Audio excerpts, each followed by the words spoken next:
they're about to play the Star Spangled Banner. Just give me is that as wide as you can get? Make that like initial number? Or Yeah.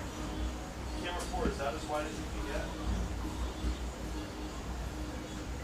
Alright, camera 2, give me the 5 second warning, but I know where Coy hates it when you just come on the other side. You used to always tell Diego, give me access. Okay. Alright. So, and then camera 1 and 2, give me the shots you can. Camera 2, can you get a wide shot of the girls down there on the field in the black on the left side? Give me access to them. Yep, those girls. No, camera 3, you're going too far. You're not getting the band, you're getting the cheer girls or the drill or the ones in the black. Yeah, because camera 4 is getting just get as wide a shot as you can from the side. Alright, get ready. Yeah. We're gonna go to camera 1. Can you help Raj? Sit down to the camera 1 core line. And just get the drum on the top right of the screen. Good evening, ladies and gentlemen. Welcome to beautiful Vikings Stadium. We'd like to thank you all for joining us on another exciting edition of Vikings football. Tonight we feature the visiting South Amana Eagles versus your Mountain View Vikings. Get ready, folks. The countdown of Viking football has begun. Take off right around the corner.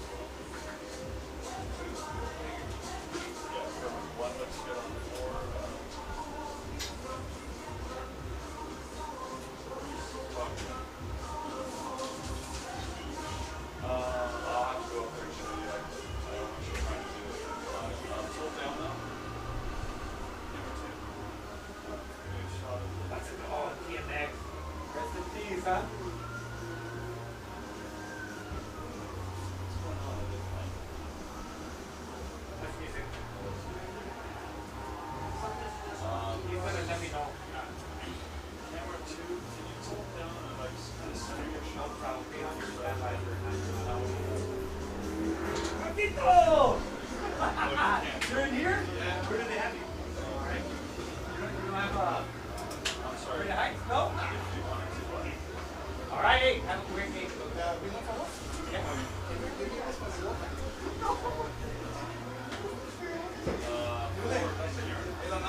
I know.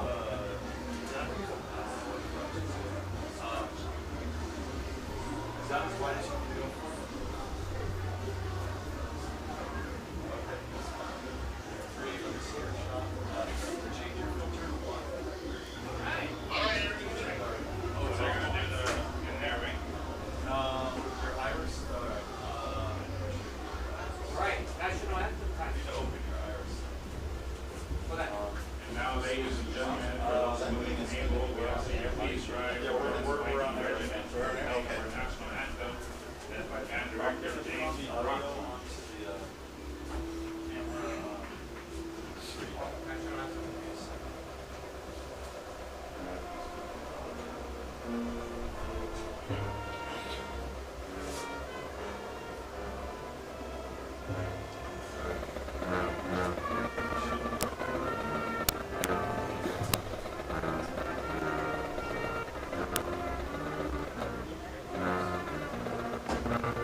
What's that? You have to talk to somebody. I'm not in charge. Okay. Hold on. Is Mr. Man over there? Hold on. Look, wait right there, please. A little bit, yeah. I got a couple of guys. Good morning. I got a couple of students over here that want to Thank you, Viking Regiment. What's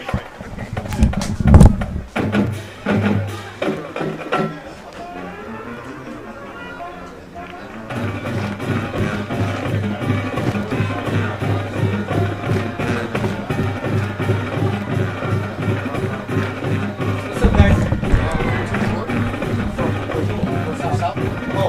Oh, something.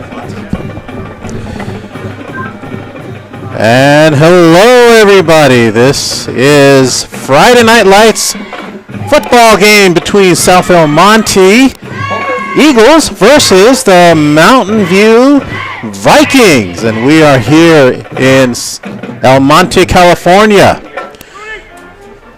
Captains are going to be meeting at midfield. The captains for El Monte is number 20, Eli Yabata, number 55, Daniel Ruiz, and number 11. Take that back. I'm declaring the wrong team there. Okay, for the Vikings, number 20, Omar Nobrano, number 55, Kevin Barato, and number 11, Fernandez Valles. That's the team captains for the Vikings. For El Monte, I see number 9, Anthony Mirano. Number 55, looking at Daniel Ruiz. And the coin toss is about to be flipped. Oh, got it. This is your area. Hot muggy night here at El Monte. Referees for today's matchup is referee Bob Branson, umpire Mike Martinez, the head linesman is Kia Nakamura, Doug Ross is the line judge, and the back judge is Richard Lamas. And we are just waiting the coin toss right now. This game is live stream on YouTube, so tell your friends. Pass the link along. It's going to be an exciting game. Mountain View Vikings have a record of 3-1, whereas South El Monte, the Eagles, have a record of 2-2. And regardless, this is going to prove to be a tough matchup. Both teams, these kids have a lot of size in them. Looking at the roster, big guy is senior Juan Zarate Vargas. This kid stands at 6'3", 275. And I'll tell you right now, that's enough to get D1 colleges looking after you.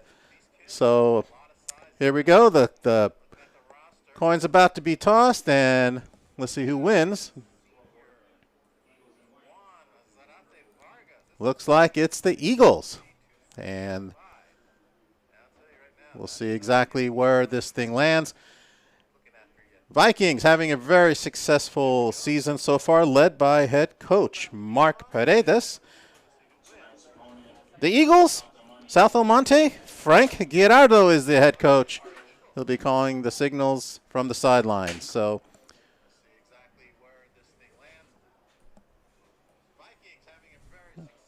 we're about a minute and 45 seconds left before kickoff, and here comes the Vikings. Vikings in purple, and El Monte white and gold. Reminds you, their uniforms look just like the team in Minnesota.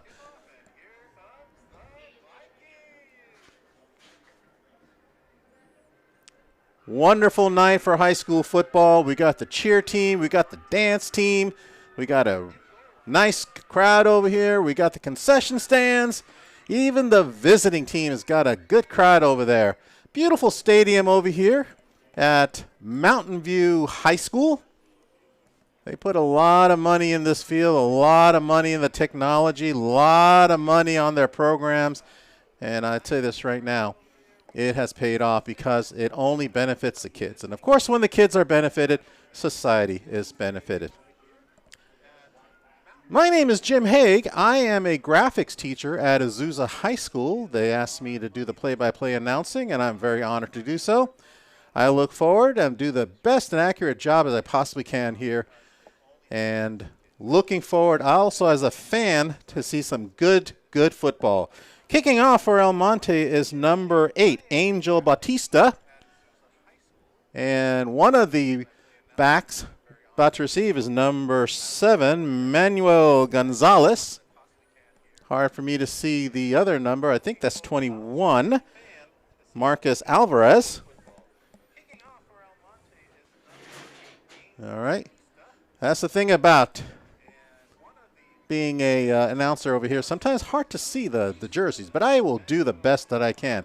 All right, here we go. And the kickoff, kicking off from the 40-yard line. It is a good kick and fielded by number 9. And the ball looks like it's down. Well, let's see where they're gonna go ahead and place the ball. Looks like it's going to be down around the 24-yard line. 1st and 10, Vikings. Quarterbacking for the Vikings is number 7, Manuel Gonzalez, and he's having a really fantastic year. Just going ahead and doing the best that he can with as much as he can.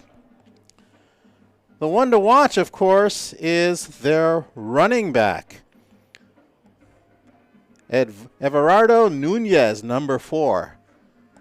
Okay, 1st and 10, play scrimmage, back to pass. Already they are looking at hitting number 24, Julian Castro. The ball is incomplete. That brings up 2nd and 10. Technology here is really impressive. They really put a lot of information, a lot of kudos goes to Mr. Mann. He is the person in charge of the media program here at Mountain View. Love to learn from him. All right, 2nd and 10. Ball at the 24-yard line. Ball is snapped, and the give is to number, well, I can't see the number, but looks like it might be a loss. That is number 11, Fernando Valles, and looks like he probably lost a yard. South El Monte was able to put an immediate stop on that.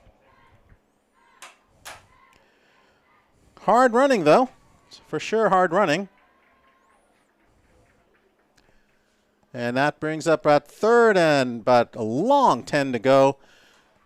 We got several wideouts, both sides.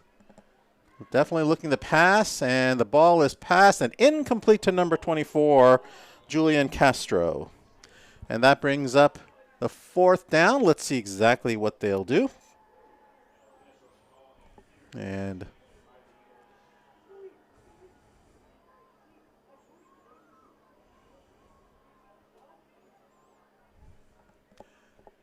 it will be 4th down.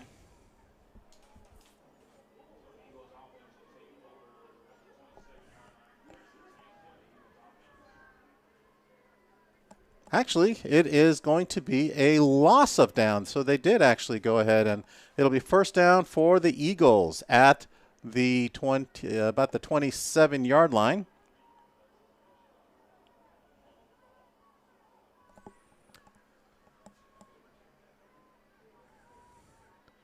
And the ball's given to number 10, and he is stuffed. Make that number 18. That is ball carried by Damian Cardova. Doesn't look like he went very far. Vikings are winners of the last 3 of 4 games they played. They started the year with a 47-21 resounding win over Glenn High School, followed by a 49-21 thumping against Workman High School. They fell short to Gary, 55-8, and I called the Gary game last year, and boy, they were a tough team. But they rebounded against La Quinta, winning that game 19-8. So overall, a great season. It is now 1st and about, well, I'd say about 14 to go.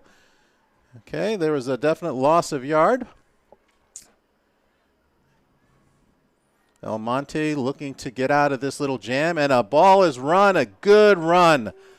Gets a lot, and there's a flag on the play. Number 18 runs, looks like about 8 yards. Number 18 is Damian Cardova. But let's see where the flag is. Penalty. Usually in that area there's a flag against the defense, but we can never assume. Oh, face mask against El Monte, so I take that back. It's going to be against the Eagles. And that'll obviously drive the ball back. Let's see exactly where they take him.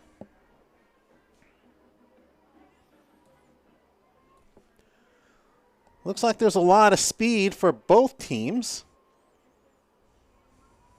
And okay, the ball is driven back way to the 40-yard line, and well, that kind of puts them against their backs against the wall. It's actually first and very long, so I would have to say first down, almost like 15.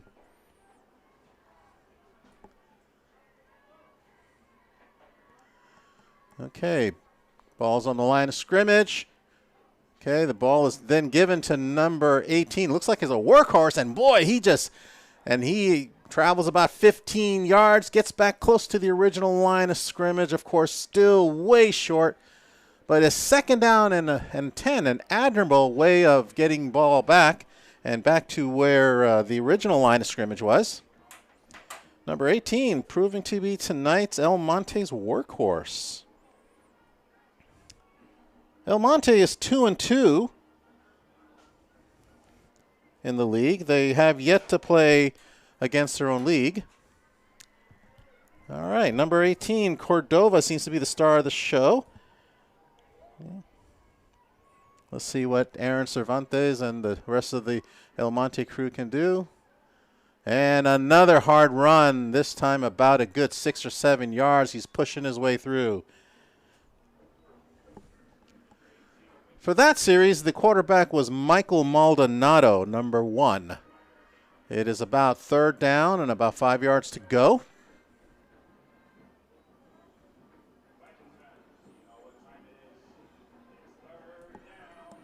All right, it is now third down, as the public announcer has mentioned. I guess that must be a special moment here. And well, looking for now, the quarterback is still number 1, Michael Maldonado. Number 18, Cordova's there, and ball is complete. That is enough for a first down. And caught by number 3, Gabriel Conchola.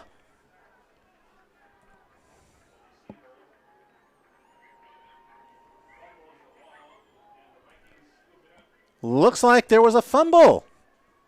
Vikings ball. Okay. Well, that was a change of events, wasn't it? It is now 1st and 10. Mountain View Vikings going the opposite direction. Ball is placed around the 15-yard line. Now let's see what the Vikings can do. Pretty much a defensive game today. Looks like we are going to be in for a pretty fun game. And let's see now. Okay, now the ball is handed off. And not much room there, so maybe a couple of yards. Again, hard to see exactly who is the running back. Star running back, of course, for the Vikings is for sure number 4, Eduardo Nunez, and I think he's the one who carried the ball. Number 7, Manuel Gonzalez, is the quarterback.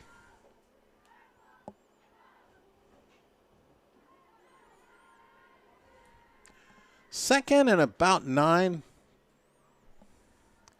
And the ball was passed way out there. Didn't even reach him.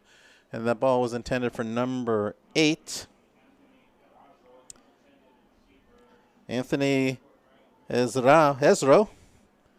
Ball didn't quite make it there. Ball was wide left. And that brings up third down and about 8 yards to go.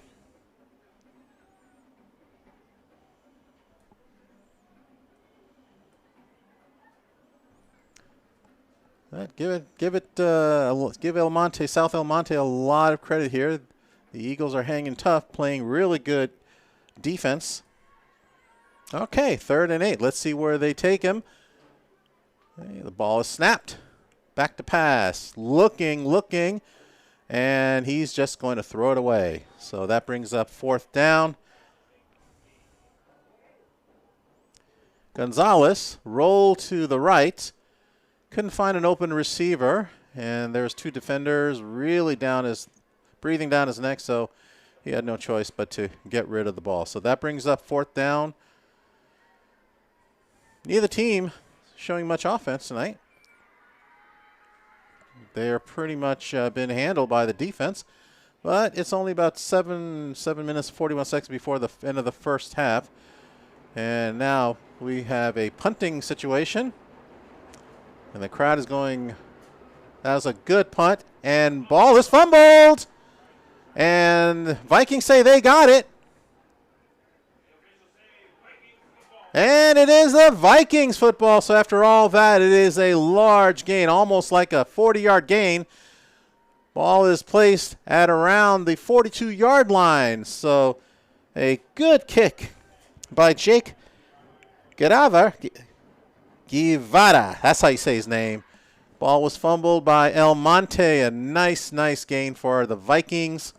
We are looking at 1st and 10 at the Viking 42-yard line.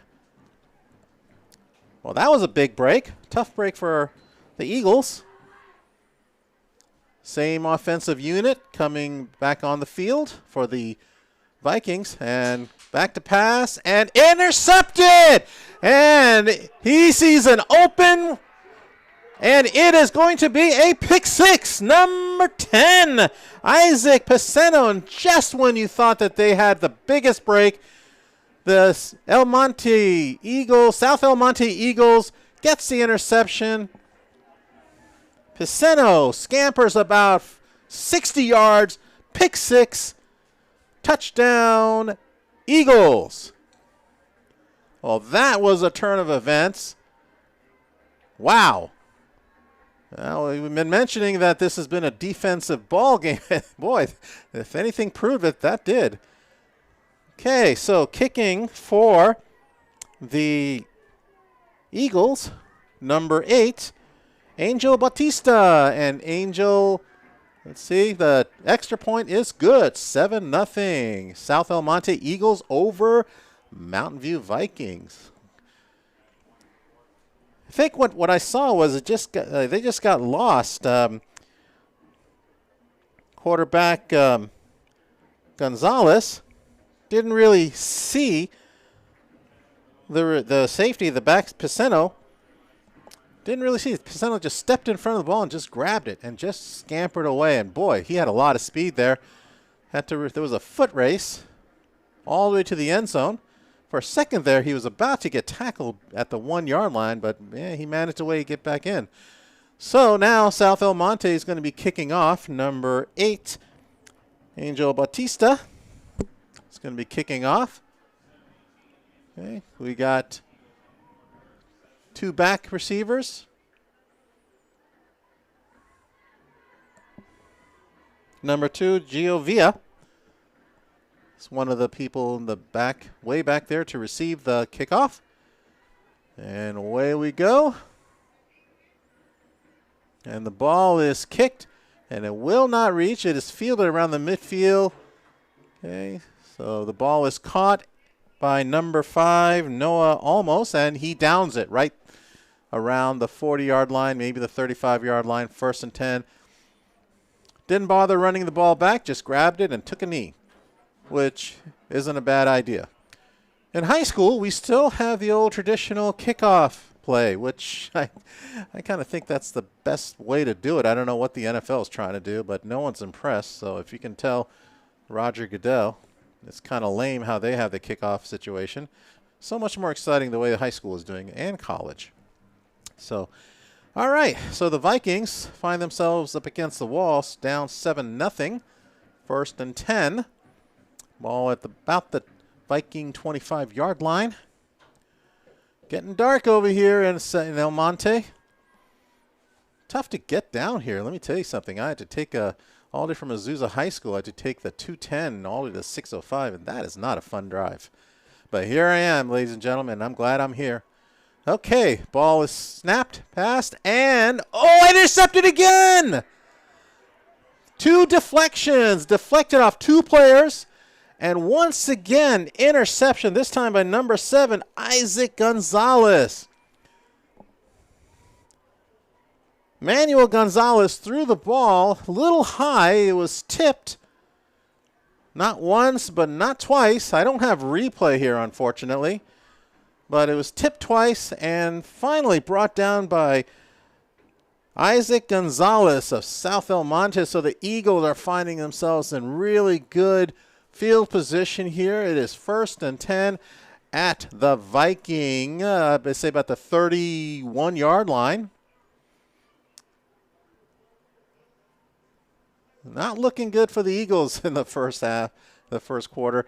Okay, the ball is snapped. Number 18, good cutback over there.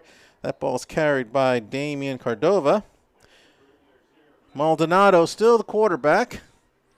It looks like it's about, well, let me see. They haven't moved the chains yet, so it's kind of hard to see what they have, where they place the ball.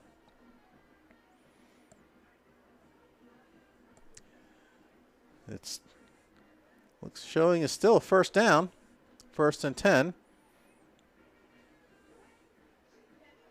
Well, actually, yeah, it's about that.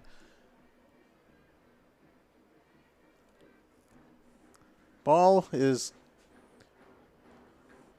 well, it looks like there's a stoppage of play right now. Looks like an injured player being tended to, or equipment being tended to.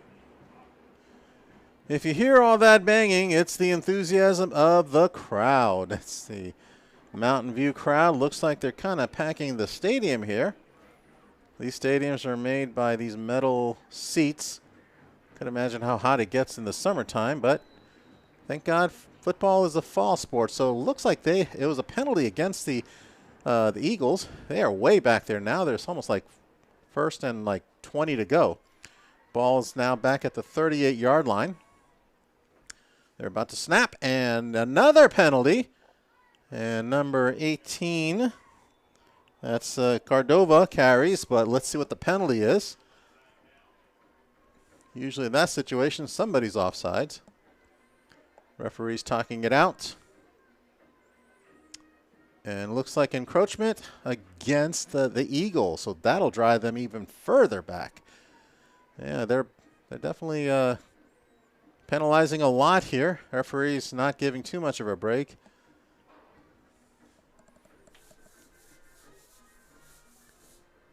See how far they're going to drive the ball back.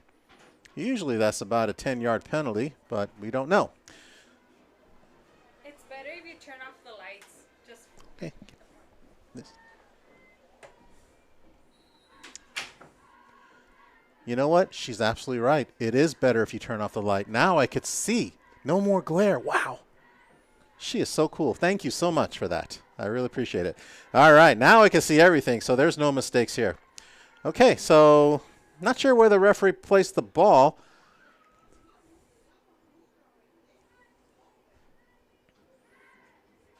There's a little stoppage in game right now.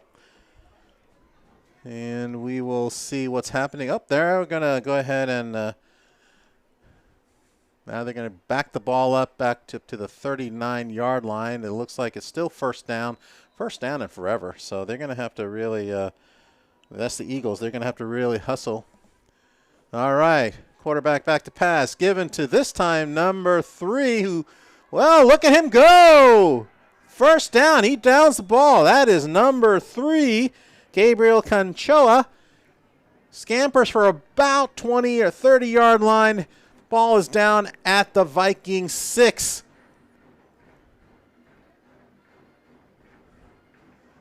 And it looks like there's some discussions over there by the referee. Not sure if they're penalizing, but I don't see any flag. That was a great run back for sure. But the chains haven't moved. So not sure what's going on. And it looks like there is, well, something happening. I don't see any flags on the ground, so not sure. The referee's talking to the Mountain View coaches, and now they're discussing amongst themselves. And tough to announce when you're not sure what's happening, but we will definitely keep you posted exactly what they're doing and what's happening, and hopefully they'll get things straightened out. Well, it looks like it is against Mountain View. That's who they're pointing to. Don't know exactly what they mean because the ball has not been moved. So now they're heading back in the opposite direction towards Mountain View, and yep, it looks like it's about well, back to the, I think that's where they tackled him. So I'm not sure what all that was about. So, okay. Ball's at the 2's, first and goal. And now they are stopping play again. Looks like a timeout is being called by South El Monte. Each team gets 3 timeouts, just like everywhere else, college or pro. 3 timeouts in the half. And, of course, that benefits both teams. Ball on the 3-yard line. First and goal to go. This has been one heck of a first quarter. We had a pick 6 by South El Monte Eagles. A lot of talent here on both sides, though, even though the Vikings are not, well, they're kind of down right now, but don't count them out. That's a talented team there. They win most of their games. So, but South El Monte, they know that. And I'm sure they'll try and do the best they can to get their team strategized and play defense heavily. Very much of a defensive game today.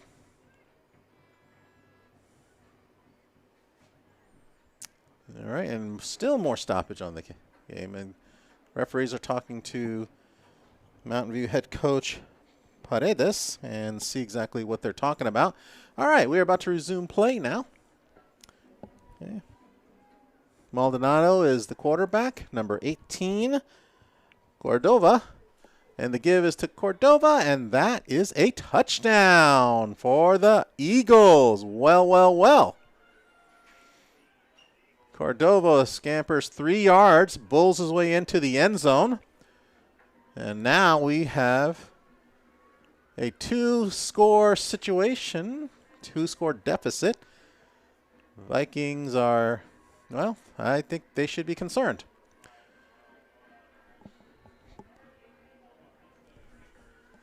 Kicking for the Eagles is Angel Bautista, and he kicks, and it is good. 2-touchdown lead for the Eagles. 14-0. Both teams got some size and some speed.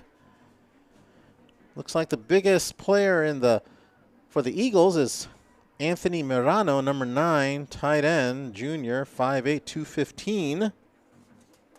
And I'm looking, whoa, look at this dude, number 66, outside guard, 6'4", 325. That's a lot of Cheerios. And then number 67, Isaac Polito, outside linebacker and offensive guard, 6 foot, 300 pounds. Ooh, they're feeding them well over there, aren't they, at South El Monte? All right, number Bautista ready to kick off. Okay, we got Alvarez, and we've got Villa back to receive, and this time kickoffs have not been running deep.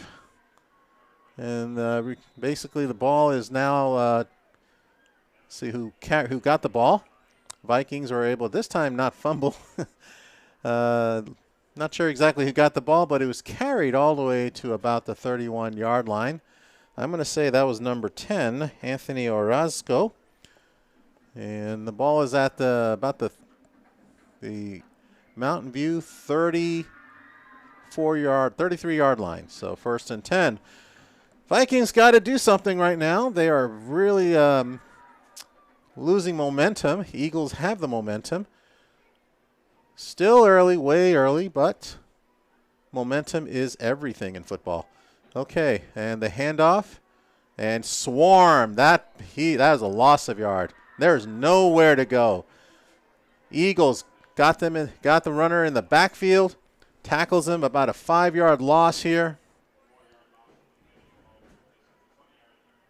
And that one hurt.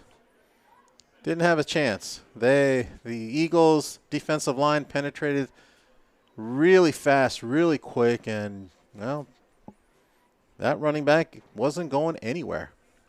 It brings up now 2nd and about 5 to go. Ball is placed close to the 30-yard line, make it the 29. And Vikings have 3 receivers to the right side, 1 on the left. Back to pass, and that was a simple short pass. Once again, the defense just swarms them. There is no gain on that play. Well, actually, take about 3-yard gain. Ball just placed on the still a long ways to go before the first down. That brings up about 3rd and 12 rather, 3rd and 12. And this ball's on the 31-yard line.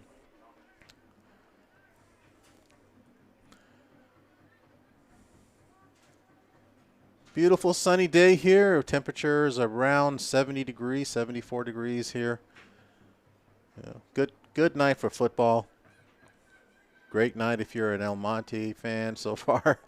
Mountain View, what a beautiful stadium they put together. What an amazing. And the ball's now passed deep. And it is incomplete. Ball was intended for number 7, Manuel Gonzalez. Couldn't quite get there.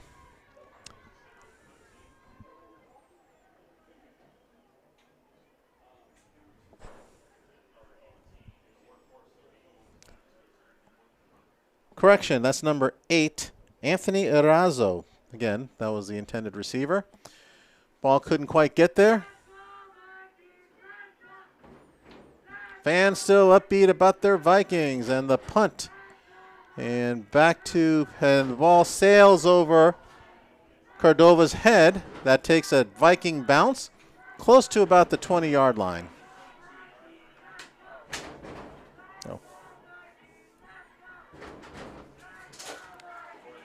If you hear that noise, that's the Viking fans going absolutely crazy. They're definitely love to see football fans, regardless of how bad your team might be doing tonight, still backing up their team. You know, and this is high school. The kids definitely need the upbeat. They want to know that their fans are behind them, and I think that's a fantastic thing. Love this crowd here in Mountain View High School. What a great bunch of people over here rooting for their team. And it's still early. Still early. Okay, line of scrimmage.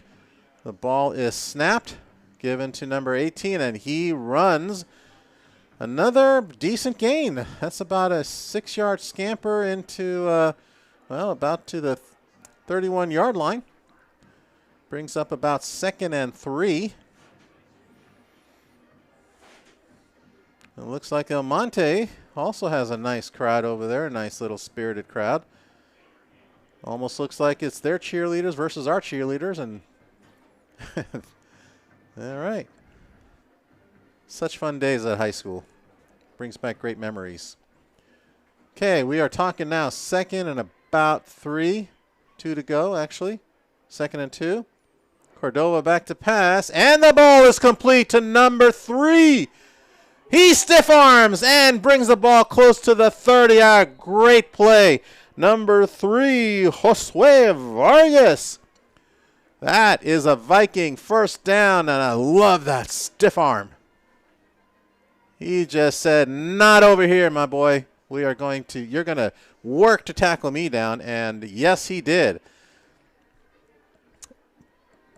But I hate when this happens. Looks like there's a penalty somewhere. Oh, no. It's a penalty against the Vikings. Well, give it up for number 3, Josue Vargas, for an amazing catch and run. Sometimes I kind of feel these referees just need to let the kids play. You know, that's, but anyways. It now brings up second and about 21. Actually make it about second and, well, I'm not sure what they're doing. They're just stopping play again.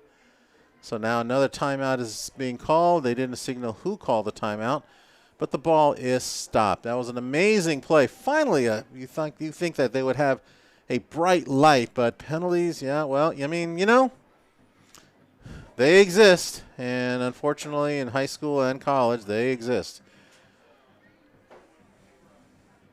Sometimes I kind of wish that they would just let the kids play. You know, that was an amazing catch and run. Got the first down, started a little bit of momentum, but at any rate, I guess that's just the way it is. So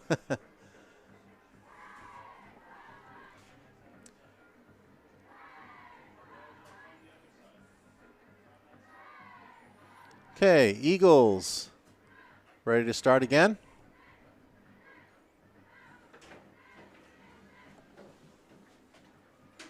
Second and 12 looks like.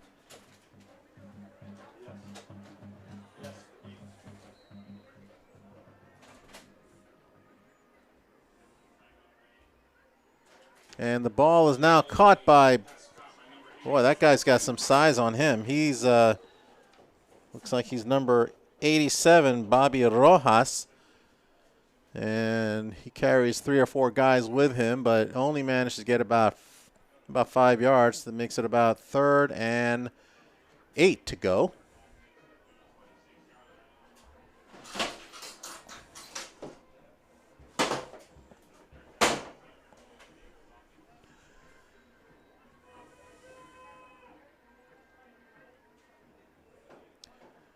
All right, teams are getting ready to start again.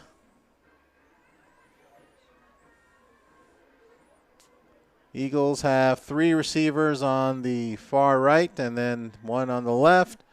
Back to pass. And there's a quarterback keeper.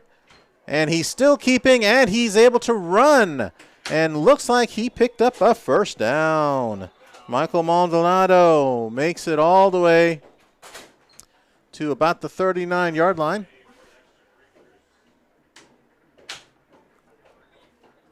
And again, the referees are saying penalty against El Monte. Well, I guess that's good for the Vikings. Well, too bad. So it looks like another unfortunate penalty against the Eagles. And good for the Vikings, of course. So let's see exactly what the penalty is and how bad the penalty is. So referee is posting the ball, and he's going to carry it all the way. Whoa, that's a major penalty. So it looks like he places the ball down at the, I'd say about the 16-yard line. That brings up 3rd and forever. Let's say about 3rd and about 17. Vikings can take advantage of this if they kind of get a turnover. They can certainly take this to their, even if they punt, they're going to have good field position. It's only still the first quarter with about a minute left. It's about 3rd and, let me see, about 16 to go. Vikings playing much better defense, looking a little more comfortable here. Penalties have killed the momentum for the Eagles, and there we go. That's a stuff. Looks like the tackle, a bunch of purple shirts making that tackle. Led by number 20, Omar Nabrano. And that brings up a 4th down and a punting situation if they choose to punt. Let's see if they do that. And yes, they will. Number 8, the kicker, Bautista, will be punting the ball to number 24, Julian Castro of the Vikings. Vikings can take this opportunity. They'll have great field position. They could use a really good run back here.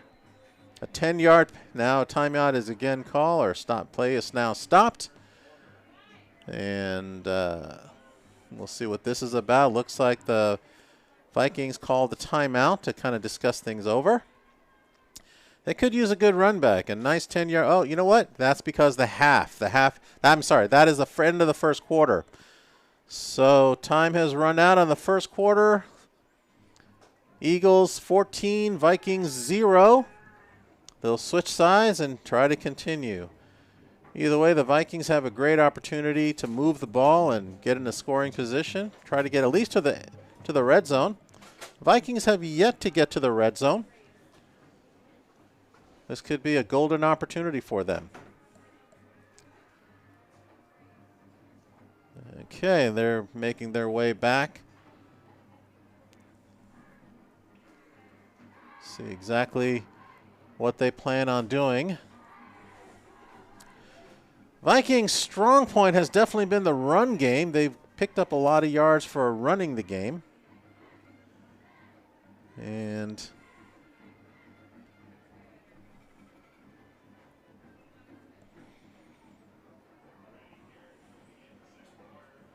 okay, so same two players. Number 24 back to receive, Castro. Okay, Bautista going to kick the ball, and the ball is now being punted away. A nice kick. Should be fielded pretty well, but they're going to let it bounce. And somebody picks it up. Let's see, who picked it up? Ran the ball for at least 5 yards. That looks like it's number 14. Gino Martinez. That was a gutsy play. Gutsy play for them because, boy, anything happened like that. I mean, coaches always tell people, to their players, if the ball is bouncing, don't touch it. You never know what might happen. You want to get away from it all. Get away because that could have been a disaster. Well, anyways, the Vikings retained the ball. It is 1st and 10. They're at their, let me see, about almost the 46-yard line, maybe the 45-yard line. Okay. Actually, make that the 34-yard line. Sorry. All right. Now the ball's running in. Oh, there we go. Some good hard running. About a 3-yard gain over there. Omar Navarro carries the ball. That brings up about 2nd and 7. Ball's number 20. Omar Navarro. And we're now lining up the line of scrimmage. Vikings looking decent. And another hard run by Omar Navarro. Carry about another 3 yards. Well, they're picking their way upfield. Always a good sign. This brings up about 3rd and a manageable 4 yards.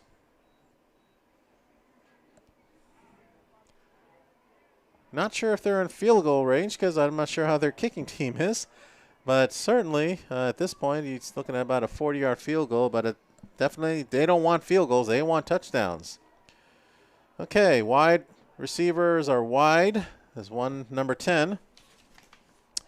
And the give is again to Navarro, I think. And this time, he is stuffed. So looks like it's number 4 carried the ball. That's Severardo Nunez. He is the star of the show. Not a bad idea to give it to him, but then again, now you're faced with 4th and about 6 yards to go. Vikings chose not to pass. And now let's see what they're doing. They got to try and score this series to make it seem manageable. Otherwise, turning the ball over, well, that's not going to help their cause. So they need to do something here, and I think that's exactly what they're discussing at the sidelines here. Looks like they are not going to punt. At least that's what it appears to be doing. And nope, they're not going to punt. So they're going definitely gutsy here. So let's see what number 7 Gonzalez does. And the play is stopped. So suddenly happened. Uh-oh. Well, maybe they kind of penalized themselves into a punting situation because there's a penalty. against the Vikings. Nope, actually that's not a penalty, ladies and gentlemen. That is a timeout. So timeout for the Vikings. They want to talk things over. Not a bad idea. 9:33 left in the half.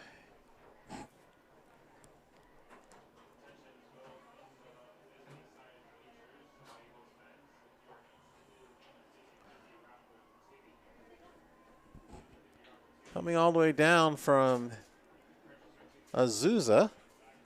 Enjoyable ride. Well, actually not really. I think I'll go another route the next time.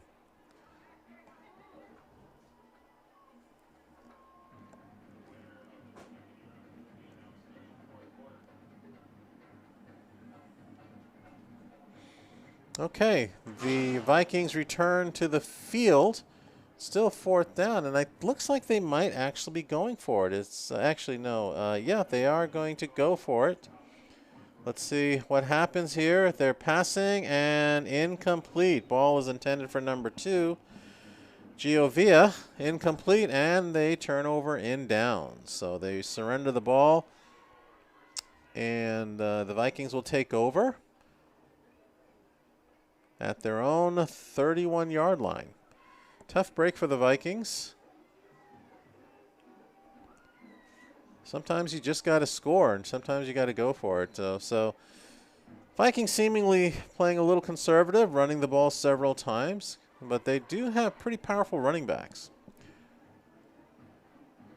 Vikings are known to blow away their opponents. They've scored 40 points, 50 points in their victories. So far in this game, 0 points. So far it's been an off night, but things can turn around. Like the Eagles are taking over, and they have 3 wideouts to the right. Looks like they're going to throw to the right side, and the ball is meant for number 18, Cordova.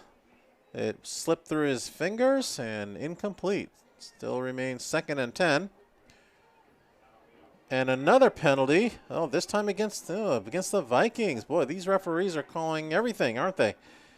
So the penalty against the Vikings, and let's see how that benefits the Eagles. And they're going to go ahead and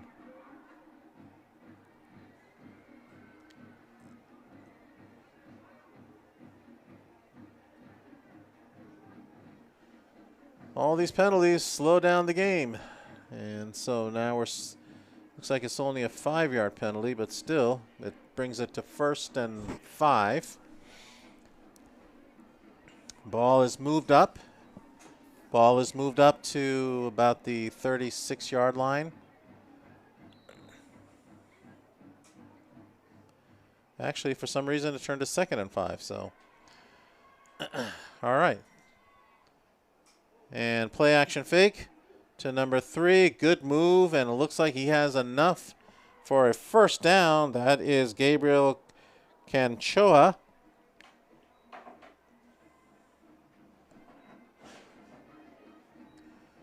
Impressive move over there. And that's enough for a Eagle 1st down. The chains will be moving. Momentum of this game has definitely geared towards the Eagles. The Vikings, a much better team than what they're showing. I think that at halftime, the coaches are definitely going to have a motivational pep talk with them. Okay, and now the ball is being carried by the Eagles. Another about a 9-yard gain. And there is a penalty, player down. Looks like that was a kind of a rough hit over there. Not sure what happened over there, but as soon as that Viking player went down, a flag was thrown, and he's still down on his stomach.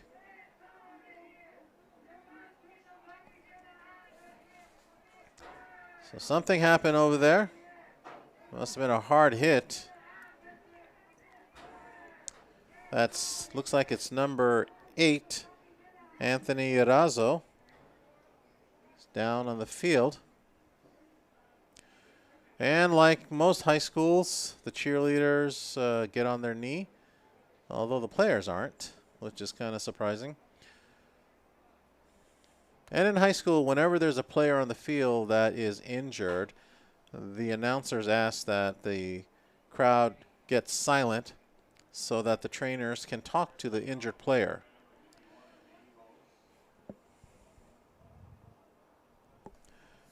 Looks like there's definitely,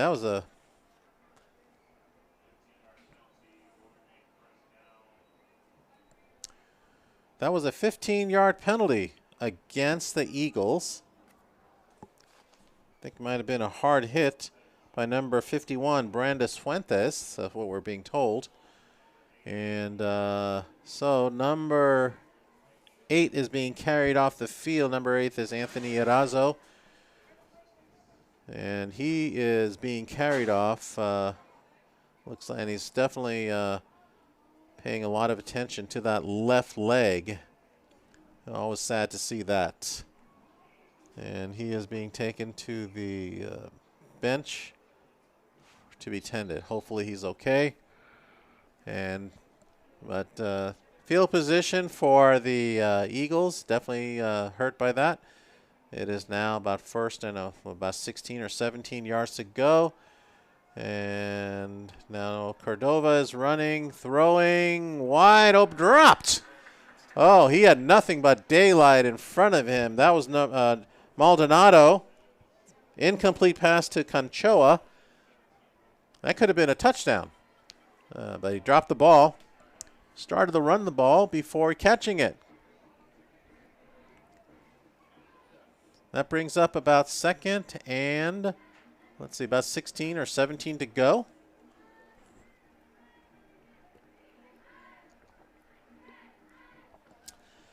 Okay, we're going to start again. Offense, the Eagles are lining up. We've got 3 wideouts to the right. Okay, and the ball is given to number 18, Cordova. It's about a couple of yard gain. Still way short of the first down, not even close. It's about third down and about 15 to go. Momentum has definitely not shifted yet for the Vikings, but they are a powerhouse, so don't count them out yet. And looks like we are still tending to number 8. We want to find out exactly what happened over there, but hopefully he'll be okay soon. High school kids are tough. It is now third and 15 to go. There's a shift in the background, and it looks like there's more shifts in the offense. Okay, back to pass, rolling to the right, looking, and throws it, and it is completed by number 0. That is Rolando Munoz. And that is a first down for the Eagles. The Viking defense just not finding an answer. They could have easily tackled them in the background and just slipped away. Brings up a first and 10. Ball is now into Viking territory. They're at the 44-yard line.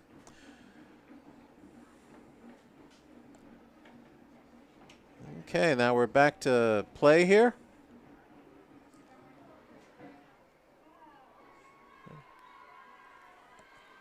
We got 2 wideouts on both sides of the ball. And the ball's handed off to number 18. This time it is swarmed. Okay, by a bunch of purple jerseys led by number 55. And number 55 is Kevin Barreto. That is a loss of a yard. That brings up about second and 12. That time the Viking defense penetrated really well. They got right through the offensive line and able to stop the run before it got any more gains. So we are definitely in for, well, maybe this is what the wake-up call they're looking for. Second and about 12 yard to go. Ball at the 40, well, let's say about the 47-yard line. Offense lined up. This ball was snapped. Back to pass. Looking, and almost. And they managed to throw, and it is completed. He was left all alone over there. Number 3, Gabriel Conchola. Nobody covering him. All left alone. All he had to do was grab it and come down, and then went out of bounds. That was a major gain there. Not a back in sight. 1st and 10. Ball is placed at the Viking 20-yard line. And now we have another back to pass, and the ball is given to number 18, Cordova, who runs it in 15 yards.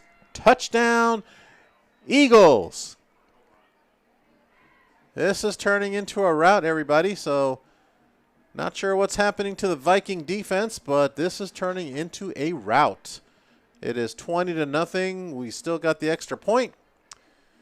6:03 left in the half, and it is not looking good for the Vikings. So to kick for the Eagles, it's number 8, Bautista. Kick is good, and Bautista, proving to be a very reliable kicker, makes it 3 for 3 at extra points. It is now 21-0 the Vikings, and I'll tell you, I'm sorry, 21-0 the Eagles. And they're jumping up and down over there at that sideline. Vikings, well, you can tell when players are walking to their positions, they're not too happy. So this is where you got it, where the fans are important, the coaches are important, teammates are important. Definitely want to prep each other up. Don't get down too hard. They got to remember how much they've beaten their opponents. And so it's only 21-0. Vikings are used to scoring 40 points a game, 50 points a game. Certainly capable of a comeback. Bautista is kicking off once again. Back to get the ball is number 2, Villa.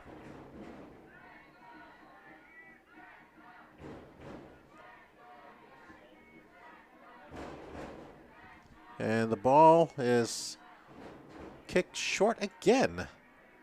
And can't really see who's getting the ball. But Bautista, the kicker for South El Monte, has never reached too deep. Never gone that far. It's always somebody up ahead that can, the middle receivers are getting the ball, so he'll never really reach anywhere near the end zone.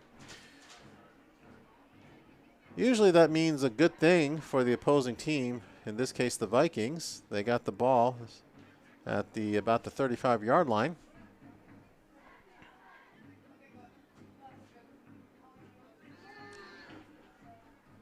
All right, they're in a huddle right now, and they're talking things over. Hopefully they're keeping mindful of the play clock. That's a long huddle. So now they're coming back out.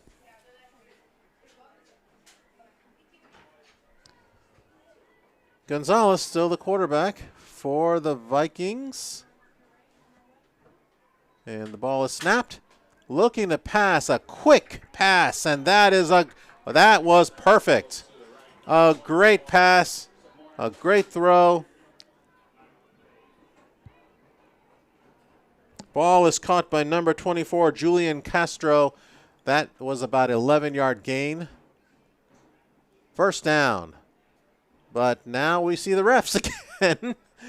And what are they saying now? Okay, I don't know what they're saying. It's against the Vikings. Okay. You know, sometimes I think the refs just let the kids play the game. You know, this is I know we're trying to teach them responsibility, but at the same time, let the kids play. Ball brings it way back to about the 22-yard line. And that's about first. Oh, my God. That's almost like a 1st and 22 to go. First and 22 to get to at the 21-yard line, which is, well, anyways, although they didn't indicate what the penalty was, I don't even think they even threw a flag. They just said there's a penalty. All right, Vikings line up one more time at the scrimmage. Okay. And the ball is snapped. And their long throw, overthrown ball intended for number 24, Castro. Couldn't quite make it there. I mean, actually he overthrew it by a lot, so it's was a right idea. Just a little too far. Of course, if Castro had caught that ball, he would have been long gone. It would have been a touchdown for sure. All right, substitution, number 2, Villa. Gets substituted by 14, Martinez. And we are seeing Gonzalez, quarterback Gonzalez, return with a play. It is now second and, oh, God, forever. I'd say about 23 yards almost. Hey, let's see now what may happen, what the Vikings may have in store for this. Ball is snapped. Gonzalez back, throwing deep. Oh, and he's got the ball. That is a touchdown. He will go all the way. Touchdown, Vikings. That is the spark that these kids were looking for.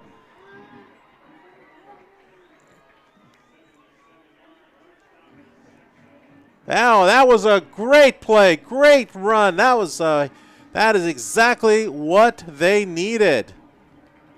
A major touchdown by number 5, Noah Almos. Gonzalez connects. That was about oh my goodness, that's about an 80-yard touchdown. Kicking for the Vikings, Jake Guevara. Okay. There we go, the Viking crowd loving it. And let's see the kick.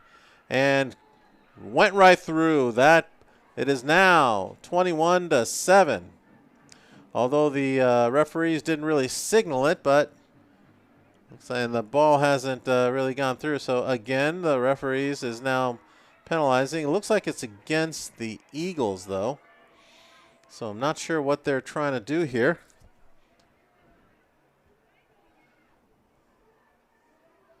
But, well, they say it's against the Eagles, but so then why don't they just decline it? Not sure where they're pointing at.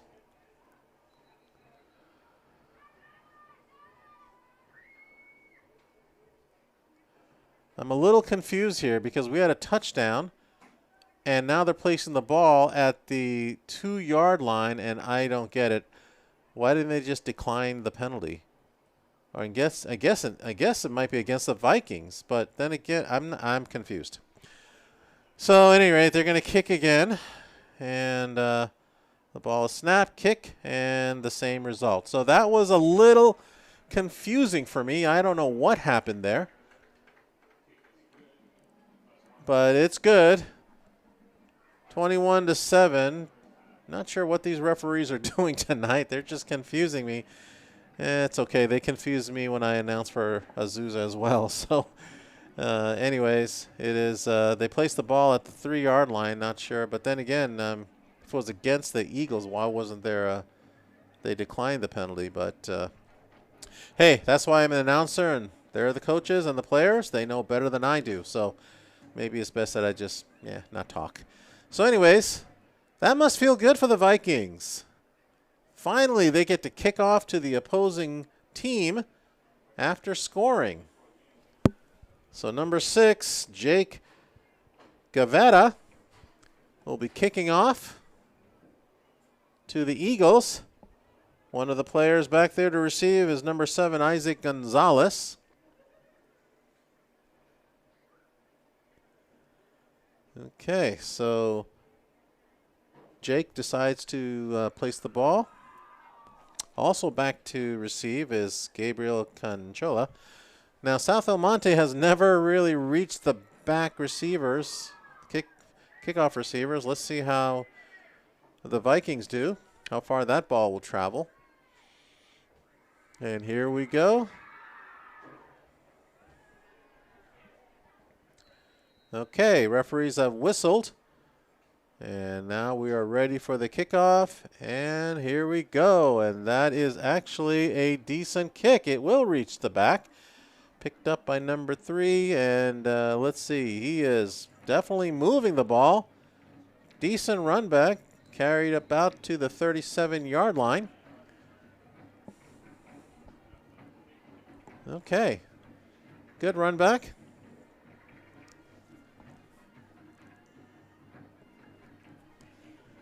Eagles ball, 1st and 10. Looks like it is at, well, we don't know where it's at yet. They haven't placed the ball yet, but it looks like it's at about the 38-yard line. Good, decent run back. It would really help if the Vikings can get the ball back and try for another scoring opportunity. That would really help boost their spirits a little bit, although that was one heck of a catch and run with Gonzalez connecting with Vargas. That was really tremendous. Okay, back to pass. Looking, shuffles it off to this. Wow, look at the size of this kid. Number 87. Always, wow, he is really yet to be tackled. That is number 87. Bobby Rojas. This kid is 6'4", 270 pounds. Let me tell you, it takes a lot more than one defender to take this kid down. He just rumbled. There was nobody stopping him. He makes it all the way to about the 30-yard line. Now they're already in Viking territory. That was almost like a 40-yard gain there. Wow. 6'4", 270. UCLA, take notice. Okay, it's 1st and 10. Eagles have the ball, and the ball is faked, intended for number 3. That is incomplete.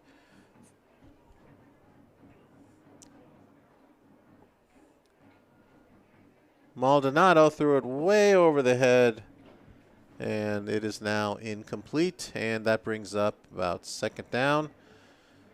10 yards to go.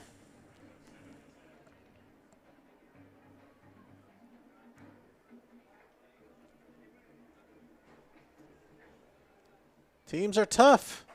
They're playing good, hard, solid football. They're definitely hitting each other hard. Some big boys on both sides of the field here. Really big kids. Some of them are 6 foot tall, 200, 300 pounds. All right, so the ball, we are back at the line of scrimmage, about to play here. Okay, ball over back, throws for the end zone. Intercepted! Intercepted by the Vikings.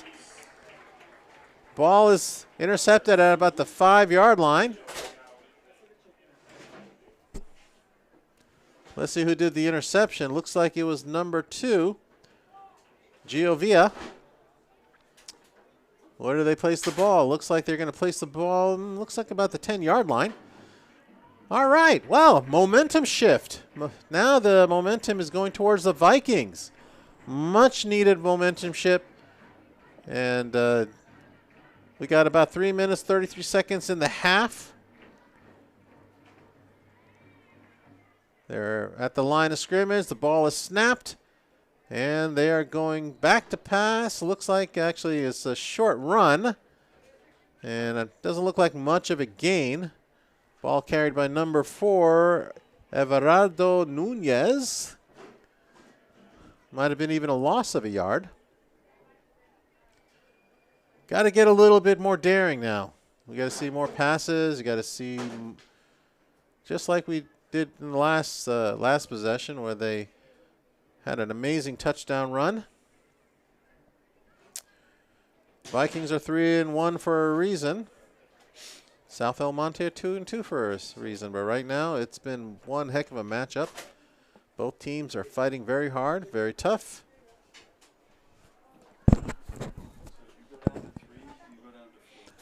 All right, ball is snapped, back to pass. Now they're looking deep, and incomplete. Ball was intended for Nobrano. It is now 3rd down and 11 to go. Got to do something here.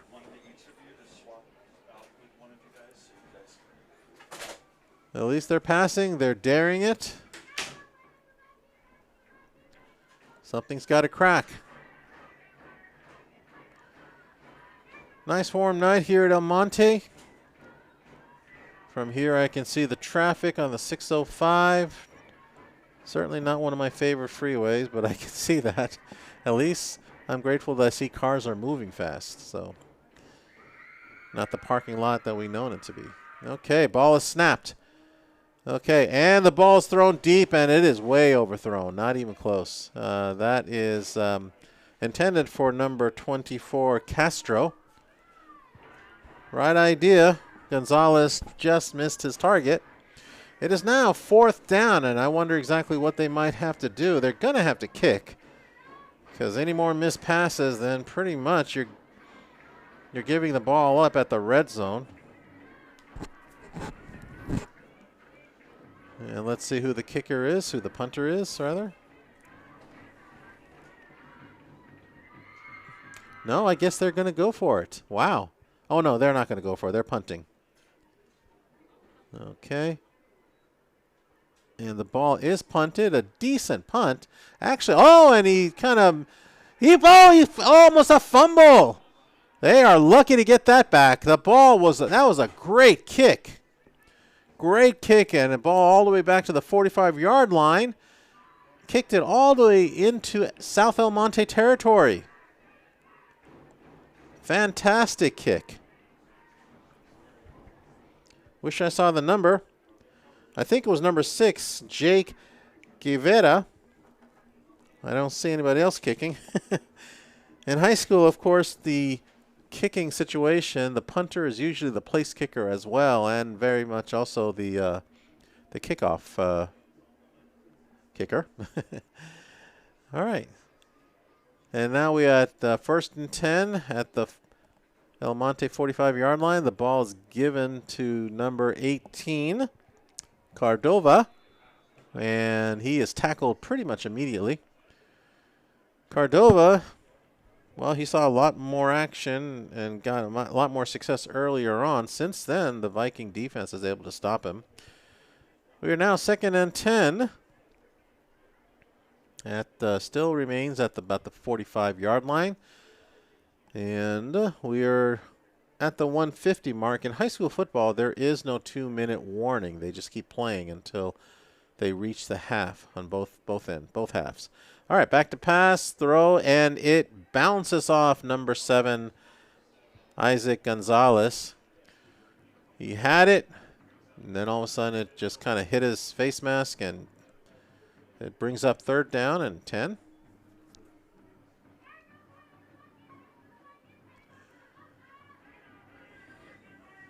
Could they score another touchdown? Possibly.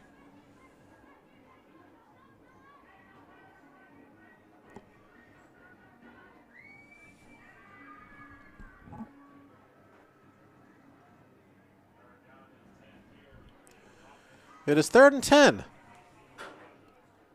And back to pass. Looking, running, scampering, and throwing, and bobbled, and incomplete.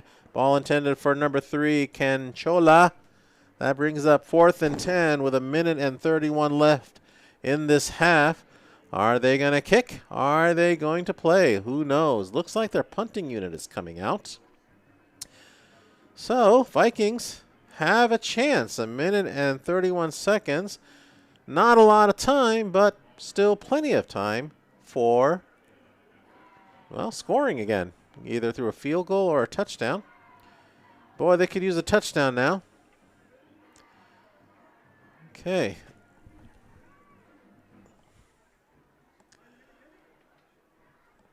Both sides of the field. Punting unit is out. Punting receive units in. And the play is stopped for some reason. There's another penalty being called.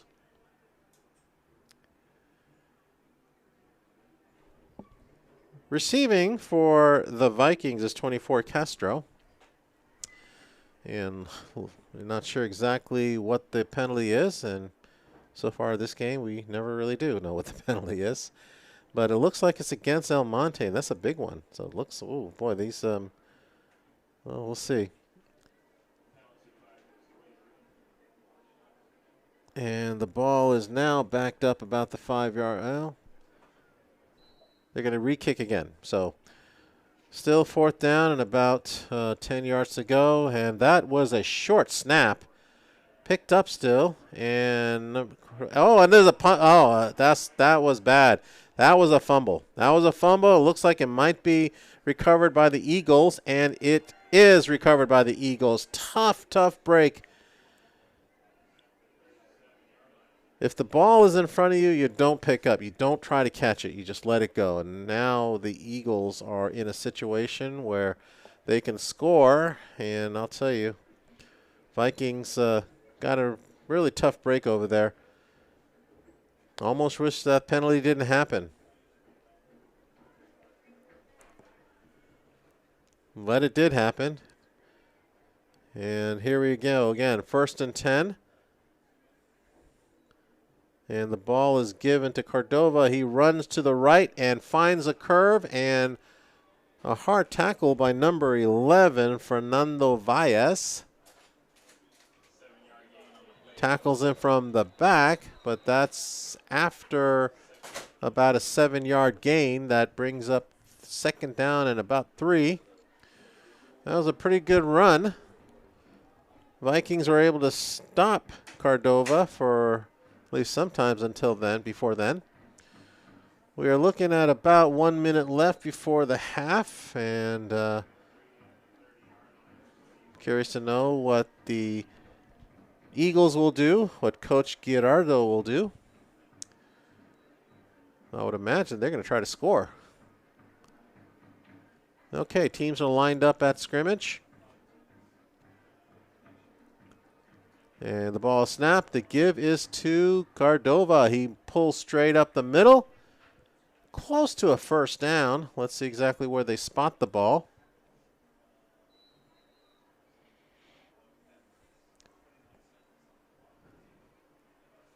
And the ball is placed down. Looks like, well, not sure exactly where they're placing it. And now there's a lot of discussion. Looks like there's a timeout called by the Eagles. It's not a 1st down. It's 2nd down and 3. And the ball is placed at the 21-yard line, I would imagine. No, make that the 26-yard line.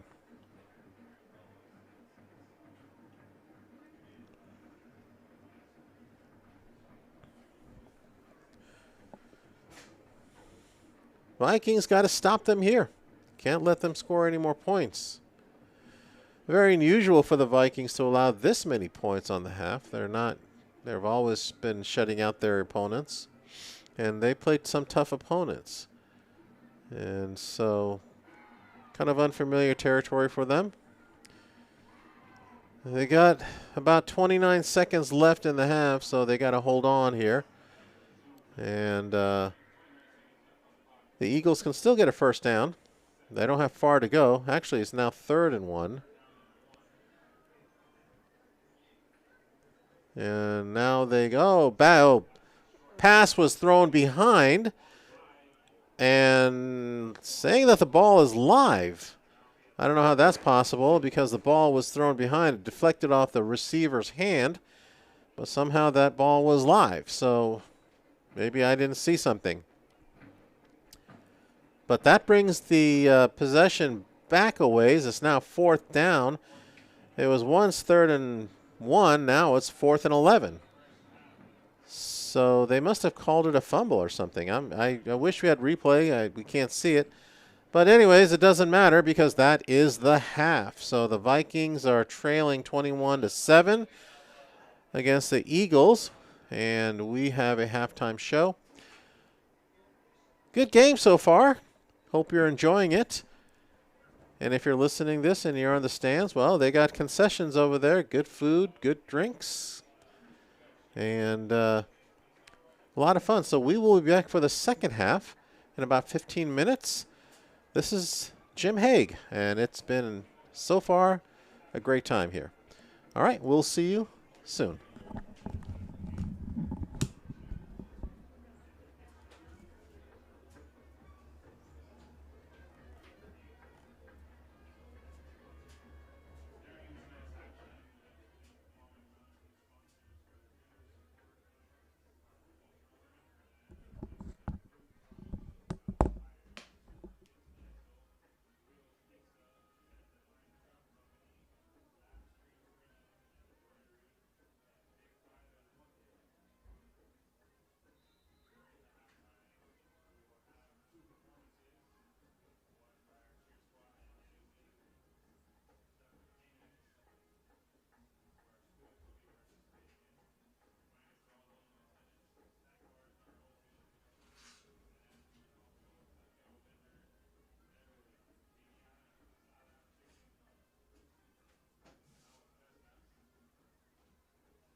say their names. This is the kids that are working the camera crew tonight.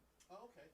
So Okay. that's the Vista students, the Vista Okay, Academy. I can say thank you. Yeah, at the thanks end. to Vista Academy students for Are you bringing seeing this any live? broadcast. Are you seeing anything in the feeds about commenting about? I turned off all the commentating Oh, you because did? the last couple of games people were getting really obscene. Really? So I Okay. canceled. Yeah, I had to lock I it. was just curious to know. Okay. Yeah, too many kids were getting. Yeah, I don't blame you. getting I don't blame you. But I'll say thank you for the, definitely want to acknowledge that. Your mic's on.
Okay, I have a important job for you guys. If you guys see my man walking, tell me so I can go with him.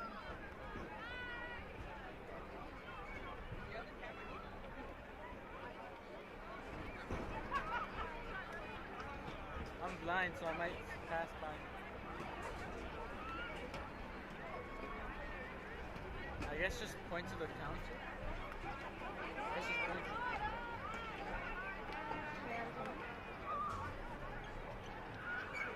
That's fine.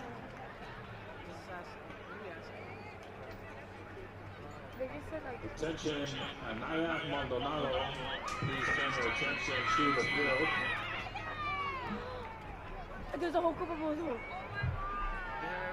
You have a special request. Ladies and gentlemen, we have a local proposal.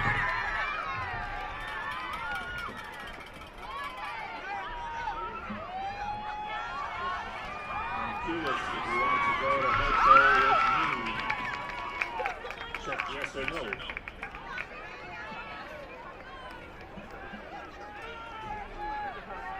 Oh my God, Diego!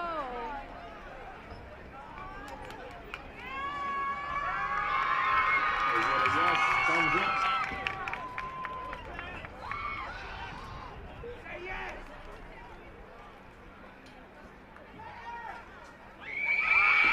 She said yes. Congratulations, Diego. Going to homecoming with Anaya Maldonado. Our Mountain View High School homecoming game is next Friday, September 27th.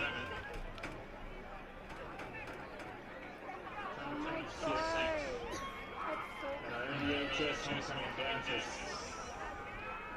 September 26th. Don't miss out, Viking students. Purchase your hotel tickets ASAP.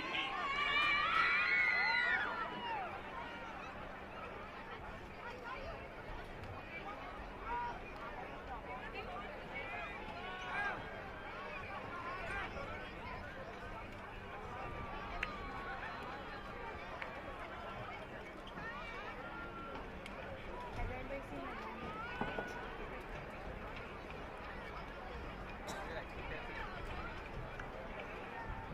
Well, right now, like,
think he's over there getting food somewhere.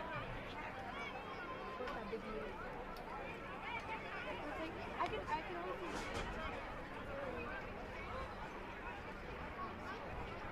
You ate that. You ate that picture. Wait, what song? Let's do the David song. Testing, testing. And we have about 2 minutes left before we start the third quarter at this Friday Night Lights game between South El Monte Eagles and the Mountain View Vikings. So kind of a surprise of a game. We expected it to be close, but 21-7 was a score that I never thought would happen at the half. The Eagles definitely dominating in many facets of the game, especially in offense. Get the fuck back on the camera. Vikings, however, managed to capture back and start some of their own momentum, and looks like they are, well, they're close. They're only a couple of scores down. Really awesome halftime show here at Mountain View High School. The ASB put on quite a performance with their games. Always fun to see high school kids that play here. And we had the traditional Hoko proposal, homecoming. That is always a fun thing to watch when some young man dares to hold up a sign asking a young lady, will you be my Hoko princess, Hoko date? And of course she says yes. Always fun to see something like that.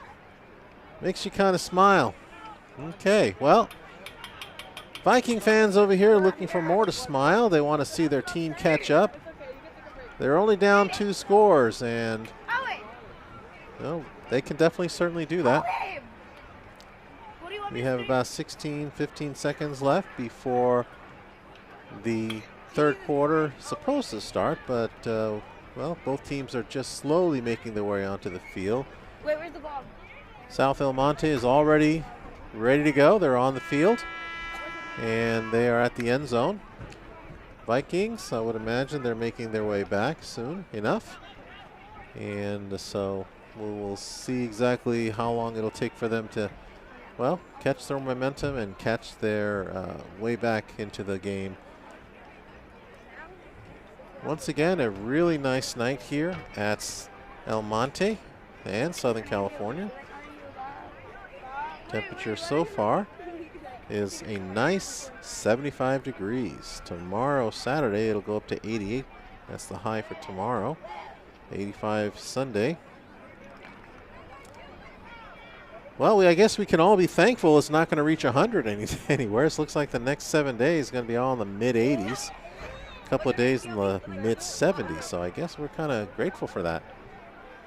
Not having that heat wave. Actually, it was kind of a nice, I would say, good summer. There was really never any period of time that was really scorching. I mean, we had a few days here and there, but nothing to really dread over. I remember that 1 week. There's always that 1 week every summer, every year, that 1 or 2 week that just scorches this earth, and you kind of wonder what is happening. Global warming, or you know, maybe it is the sun's kind of expanding a little bit, but we get through it, and we persevere as Southern Californians, and we do the things we have to do.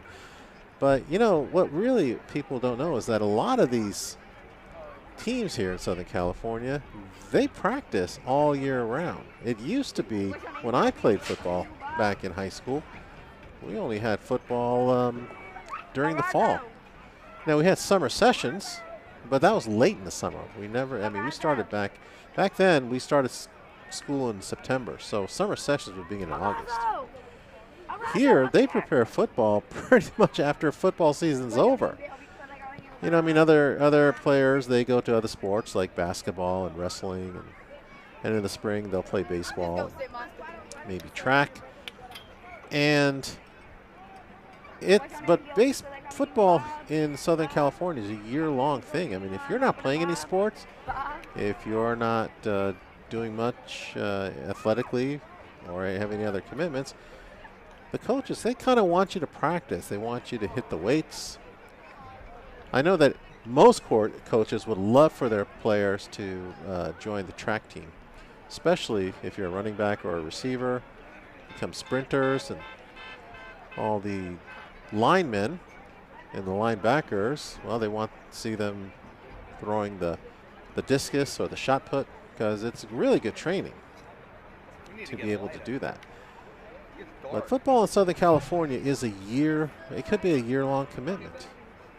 And there are situations where I would imagine that the coaches almost forbid their players to play any other sport. I don't see how that can happen. I've heard about that.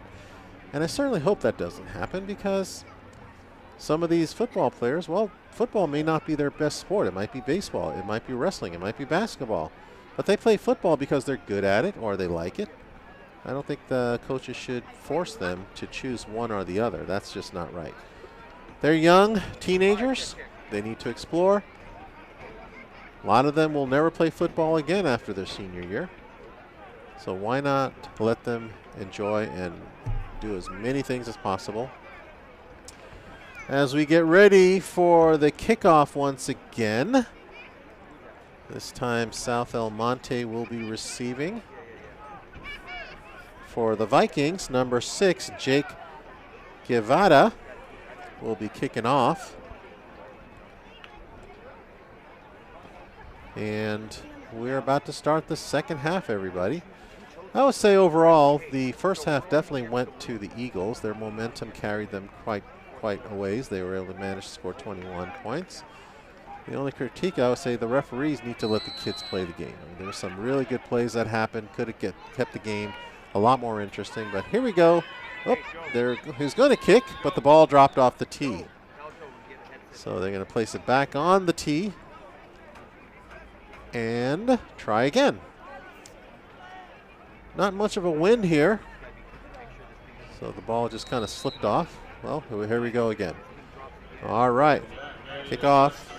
And the ball is kicked. That is a nice long kick. And that's going to go out of bound. And when the ball is out of bound during a kickoff, that means there's a penalty. The intended receiver was Conchoa, number 3. But instead of re-kicking, they just assessed the penalty where they placed the ball. So it looks like they're going to place the ball.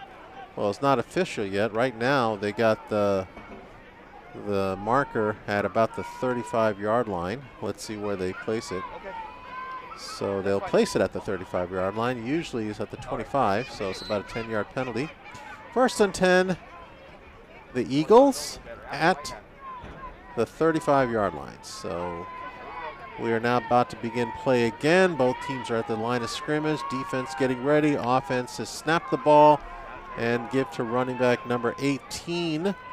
Okay, that is the usual hero, Cordova, the running machine.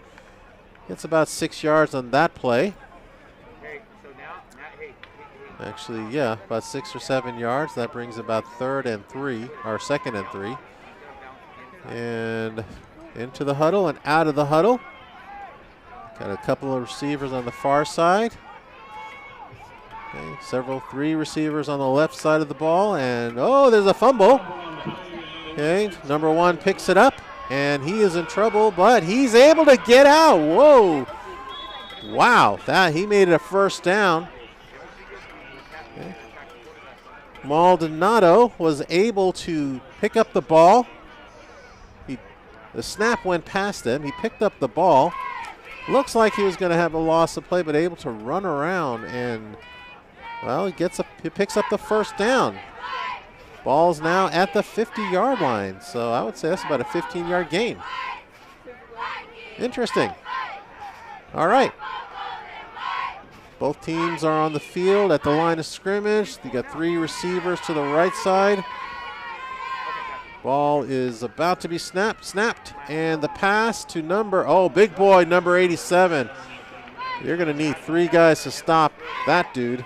Number 87 is the 6'4", 270-pound tight end, Bobby Rojas. The only way to tackle a guy that big is through the legs and the ankles. That's the only way you're going to bring him down.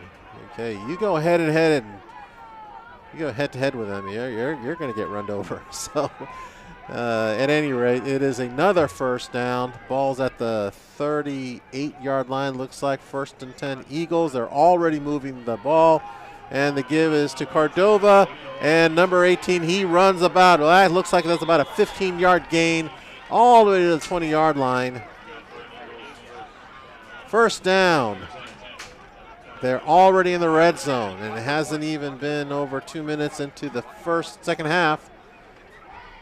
And Vikings, well, they're in trouble already. Both teams are now back onto the line of scrimmage. We're ready to begin play once again. Okay. Number 1, quarterback Maldonado gets the pass, hands off to Cordova, who runs about 6 yards up the middle and gets tackled at the 15-yard line.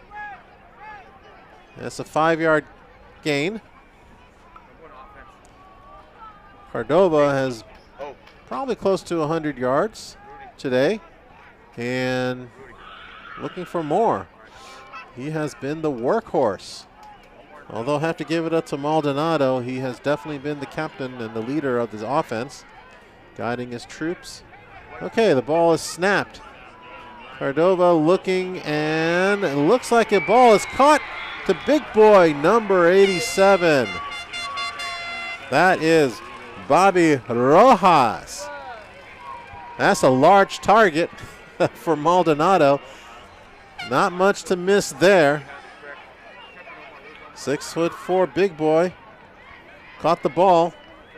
And now score is 27, and they're going to try for a point after try. No team has tried the 2-point conversion yet. Okay, so the kick is up and the extra point is good. That kicker is Bautista. And he is now 4 for 4 in the extra point department, 28-7. And the Vikings, well, they got a lot of catching up. They got even more now. I mean, it's kind of disheartening when the first play of the second half results in a touchdown. So they got to answer back over here. They can't get conservative. They gotta really try some nifty plays over here, because I mean, we've been talking about the offense this whole time, but the defense, the El Monte Eagles defense, has been stellar. They stopped the run, they stopped the pass, and, well, basically they stopped just about everything. And so, at any rate, back to receive now. Again, the kicking, Bautista has never really reached the back to deep receivers. And I would imagine that the middle receivers are going to get ready to receive this ball. Well, here we go. About to kick off now to the Vikings. And once again, didn't go that far. So, and they're going to kneel the ball. It is number 22, I believe. Ball is placed at the 30-yard line. 1st and 10. And decent field goal position. I mean, different field position. The 35, looks like it's the 30-yard line, pardon me. And Vikings got to do something. Okay, gotta get really serious here, and we can't get any further behind. And can't do another turnover or give the ball back. It's not going to work, so we got to go ahead. And now the ball is given to running back. I know, look at this one. Now he's got a first down. Let's see who the running back is. He's still on the ground and lifting him up. Still can't see the number, but either way, that is enough for a first down. That is number 4, Nunez. That's a 10-yard run. That's what we're talking about. That's the kind of stuff we need to see. It needs to happen several more times until you finally hit the end zone. Ball is placed at about the 42-yard line.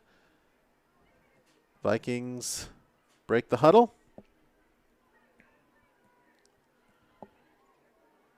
Gonzalez still the quarterback for the Vikings.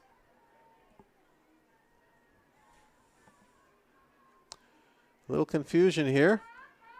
All right, here we go. And Gonzalez back to pass and looking, and that ball is way overthrown. No connection there.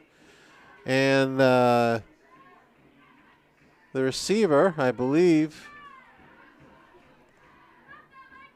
can't see the series, sorry, but that was definitely an incomplete pass, and he's calling for, looks like it's number 7, I believe, nope. Sorry, folks. I don't have binocular here, so I really can't see who the number is, but it was definitely an incomplete pass. The receiver called for a pass interference, didn't get it. Remains 2nd and 10. Might have been number 2, Villa. But whoever it was definitely an incomplete pass. Have to start again. So, all right, both teams back to the line of scrimmage, and now the running team, and that's not going to help. So,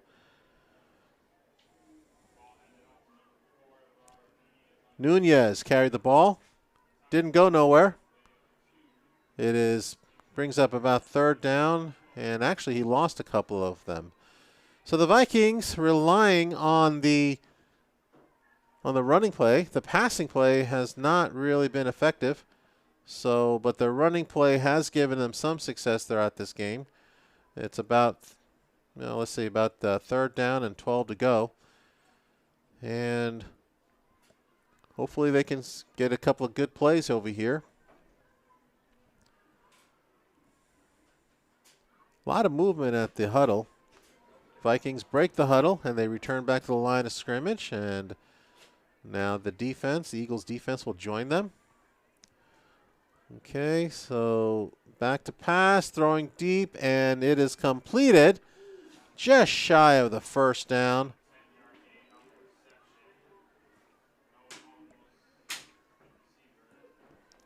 Receiver was Noah Almos. And not sure if he got the 1st down or not. They have definitely spotted the ball. They're saying 4th down. So I'm not sure. Yeah, it looks like it's 4th down, about 2 to go. That was a good play. Definitely a good play. They need more stuff like that, where they have short passes and just nitpick their way up down the field until they score. So it's 4th down. The ball is placed on the, about the 50-yard line. And play is stopped. Looks like Eagles called a timeout.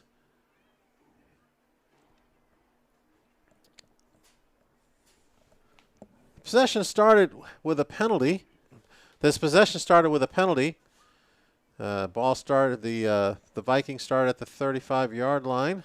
And, well, now they're at the 50-yard line. 4th down and 2 to go. And it's a good thing that the Eagles called their timeout, because the Vikings really need to talk it out. They cannot afford to give the ball up and downs. They really can't afford to do that. And so they got to get the 1st down, because the 50-yard ball at the 50-yard line for the Eagles team is actually good field position. So expecting a running play here, but they might be surprised. You've got 2 running backs back to back. The lead is going to be, it is a quarterback keeper, and that's a 1st down. A good run, still going. Number 7, Gonzalez, the quarterback. QB keeper goes up to about the 40-yard line.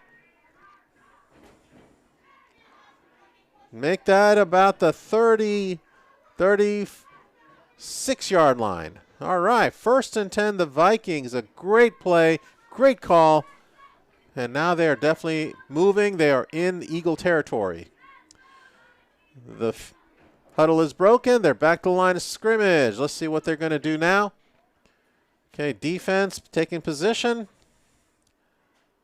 And back to pass. And they're looking, and almost intercepted by the Eagles. Number 7, Isaac Gonzalez, had his hands on the ball. The ball was intended for number 5, Noah Almos. Noah Almos is 5'8", and just hit the tips of his fingers. Could have been bad, but fortunately nothing happened. Fortunately for the Vikings, that is. And now they're back. They're breaking the huddle. Okay, there's 2 wideouts on the right side of the field, 2 on the left, so definitely looks like they're going to pass the ball, you would think, and they are going to pass the ball. And the ball is pass intended for 14. Gino Martinez, incomplete. Looks like it's about 3rd down. Still 3rd and 10. Passes have been a little too fast, a little too soon, and throwing into traffic a lot. Receivers finding it difficult to get open against this defense. They're back on the line of scrimmage.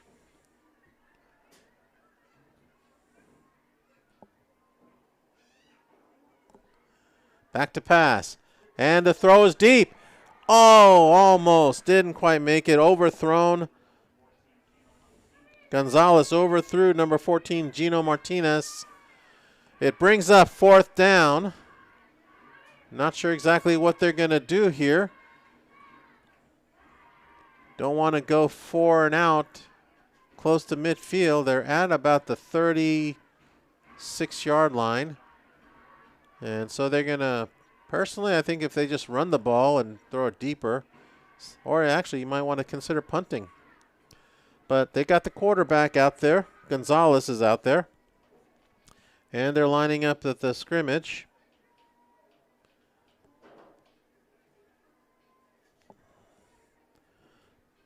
Number 11, Valles, is back there. And the ball is snapped.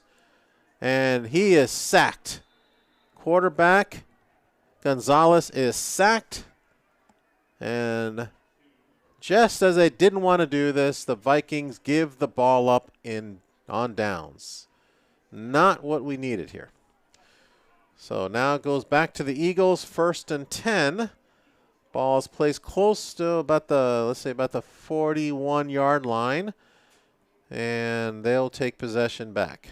So Vikings try to pass a couple of times. Drew some incomplete, just got to connect better. Now we got the Eagles back on offense, and they have been really, really good. They've been really fantastic in many ways.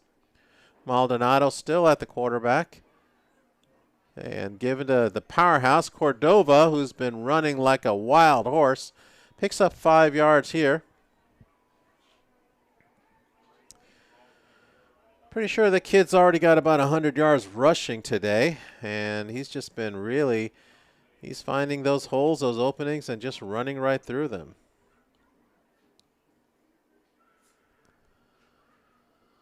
Okay. Maldonado still at quarterback.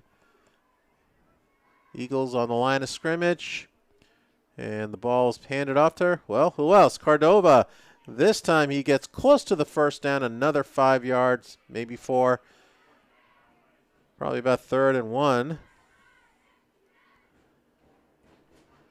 Pretty much you're going to see him running the ball the rest of the game. I mean, they're up 28-7, and we have a little over 16 minutes in this game, so they're going to try the best they can just to run out the clock and just seal the victory over here.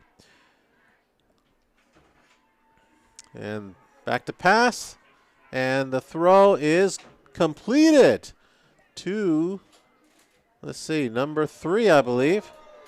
And that should have been a penalty. That should have been a penalty. That was some aggressive play, unnecessary roughness, but the referees didn't call that one. Number 3 for South El Monte is Gabriel Canchoa. And Canchoa kind of got a little aggressive at the sidelines. Referees didn't call that one. They called just about everything else. Ball is placed at about the 28-yard line. It is now 1st and 10 still. Maldonado brings his team up to the line of scrimmage. Cordova right by his side, and the ball is quickly snapped, picked up by number 3, and that is Conchoa. That was a quick snap, just a snap and a quick handoff, and it looks like it's another Eagle first down. Ball game kind of slipping away from the Vikings. 1st and 10 at the, let's see, where are they? 28-yard line. Make that about the 22-yard line. Scoreboard is not keeping up, but I can tell you it's at the 22. And the ball's given to, it's a quarterback keeper. Maldonado. Well, he's able to pick up about 4 yards. There's a gang tackle there. And Vikings say there's a fumble. There's a fumble that they recovered. At the bottom of the pile is number 10, Antonio Orozco. But there's no indication from the referees that it was a fumble. So it looks like the Eagles will keep the ball. Ball is on the 25-yard line of the Vikings. And actually the 15-yard line, so they are inside the red zone. And again, this ball game, and now there's another stoppage of play, I guess a timeout by South El Monte. Going to talk things out. South El Monte pretty much dominated this game from the very get-go, and they played the time really well. I mean, they've kind of slowly, their scores have been not that quick. It hasn't been like any quick plays. They've been really, their play calling has been exceptional. They've run a few times, and they'll pass a few times, and they'll run again a few times. It started out to be a defensive ball game. We had a pick 6 in the first quarter, which gave South El Monte a 7-0 lead. But since then, the offense have turned on their jets and kept on scoring and kept on rushing, led by Cordova. And the Vikings have yet to answer for that. So time's kind of running out for the Vikings. 2:35 left in the third quarter. Vikings are in the red zone, 15-yard line. It is 2nd and about 2 yards to go. And let's see, Maldonado is getting getting ready. Actually, the quarterback is not Maldonado. The quarterback is Aaron Cervantes this time. So, and it looks like the referee stopped the game again. Not sure why, but it might have been a. No, it looks like it's a penalty. Offside, so that actually is enough for a first down, and that brings it to a 1st and goal. So the ball is placed at the 10-yard line. The quarterback for the Eagles is number 10. Number 12, Aaron Cervantes, and again we have a stoppage of play. Not sure why. And referee saying it's against the Eagles, so it looks like it might be offsides against the Eagles. That's usually a 5-yard penalty, but let's see where they placed. Yeah, about 5 yards. So still is 1st and, it's about 1st and about 15. Still in the red zone. Now, usually if there's a penalty, still consider 1st and goal, so they got to go. They can't get a first down. They got to get a touchdown. And it's either a touchdown or turn the ball over. So, and now the quarterback again, Cordova, is rushing in. He is just unbelievable. That kid is that's a 15-yard touchdown for Cordova. He is just all over the field. Kid's just owning the Vikings right now. That time the quarterback was Maldonado again. And when you have a running back like Cordova, well, passing becomes easy. Quarterbacking becomes easy. So kicking again for the Eagles will be Bautista. And it looks like the kick has been successful. Bautista 5 for 5 in the extra points. Vikings kind of see themselves with their backs against the wall. The Eagles are running away with this one. No real answer provided. The Vikings had one great play where there was a completed pass for a touchdown, sometimes the middle of the second quarter. Vikings take their positions on the field. They are getting ready to receive the kickoff. The Eagles have yet to start. They're just kind of discussing things, and now they're on their way to the field. They're taking their possessions. So Mr. Bautista can kick off. And would imagine the middle receivers are going to get themselves ready to receive the ball. Bautista has, well, so far he's been great at the extra point, but he has not reached the backfield. His kicks have been rather short. So the Vikings will get ready for that. Derry Ramirez, 25, was the one who caught the last ball, and he's going to get this one again. Whoa, he dropped the ball. He jumped on it. Okay, that was scary. Caught the ball, dropped it. That could have been a fumble. But they're able to recover and got a nice little field possession there. The ball looks like it's going to be placed at the 40-yard line. 1st and 10 for the Vikings. They got to pretty much score in every possession here to catch up now. And so we've got about 7:41 left in the third quarter. I'm sorry, 1:41 left in the third quarter. About to start the fourth quarter. All right, and the ball is given to hard to tell who it is, but it is about a 3 or 4 yard gain.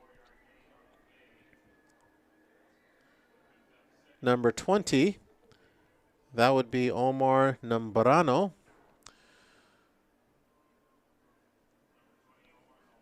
Vikings, their running team has been somewhat successful, and they're going to their running game, but the problem with the running game is that it takes up a lot of time. And so when you have that situation, you need to be weary of the clock. And so they got to pass. Somehow, some way, they got to get the passing game and score some quick touchdowns here. They can't afford to run the ball too much. It is now 2nd and 6. Back to pass. And now they're throwing deep. And again, there's no connection there. The ball was thrown way away from the intended receiver. And that's number 5, Noah Almost. Really not even close. They're about 10 yards away. Got to work on the accuracy. 3rd down and about 6 yards to go. Eagles having a comfortable lead here. It is 35-7. They're up by 4 possessions. It's getting later and later. So the Vikings are now back at the line of scrimmage. Gonzalez back to pass and trying again and once again. And this time there could be a pass interference. All right. That could be the break that they're looking for.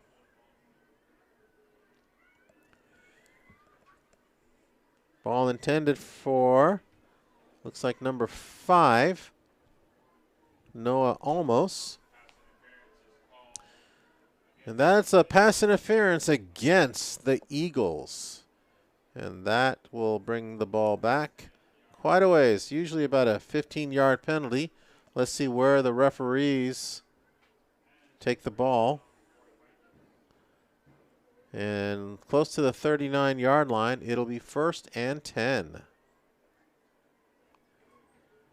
They're able to bring the ball into Eagle territory. So 41-yard line, 1st and 10. All right, and the ball is now completed. Okay, we got a completion here. Gonzalez to number 14, Gino Martinez. It is, again, a Viking first down. Now, that's the kind of plays we need to see to catch up in this ball game. The score of the ball game certainly does not reflect against the Vikings. They're a high-powered offense. They can definitely score, just having kind of an off day today.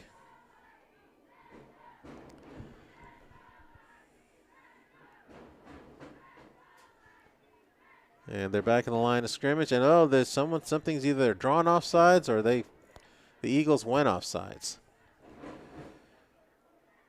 And the Eagles, they started off the year losing the first 2 games. They lost to Alhambra, which has a powerful running back. And then they lost big to Saddleback, 49-14.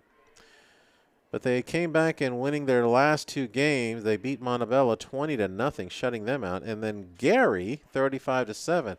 And Gary's a powerhouse. That's a very impressive win for South El Monte.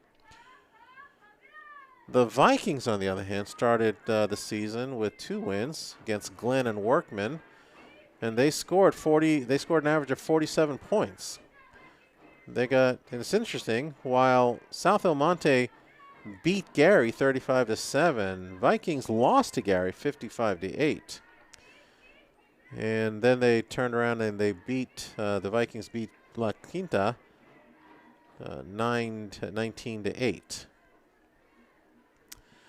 So you never know in high school football exactly where things might turn and where things might go. Anything can happen at anywhere, anytime.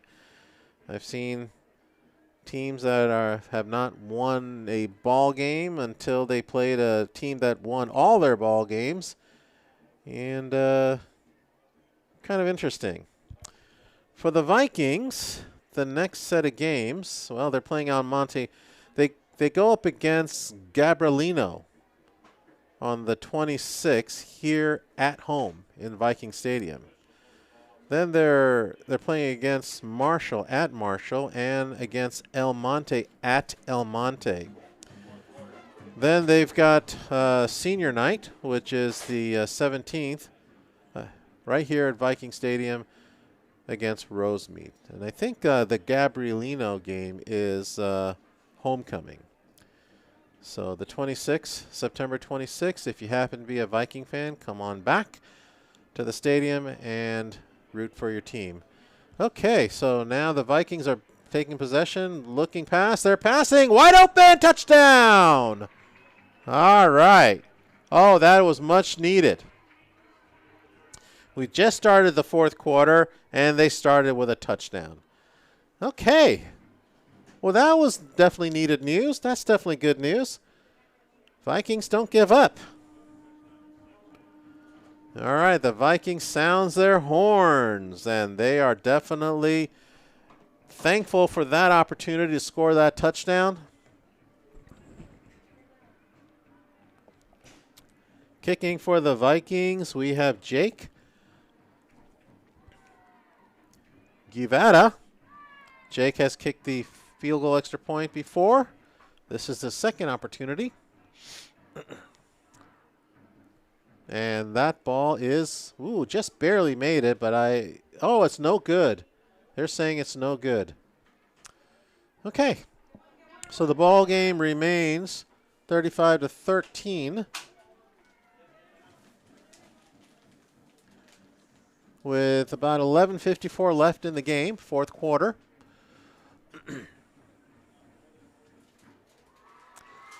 And as you can see that, hey, we scored a touchdown. I guess that's really good. A lot of spirit in Mountain View. I tell you, this is exactly what you want. You know, you want to go to a high school where there's a lot of cool spirit, a lot of fun. Kids are happy to be here. You know, happy students, happy everything. Okay, so Vikings taking place to kick off the ball. And El Monte. Both teams have had a hard time handling the ball at kickoff. We had a couple of fumbles.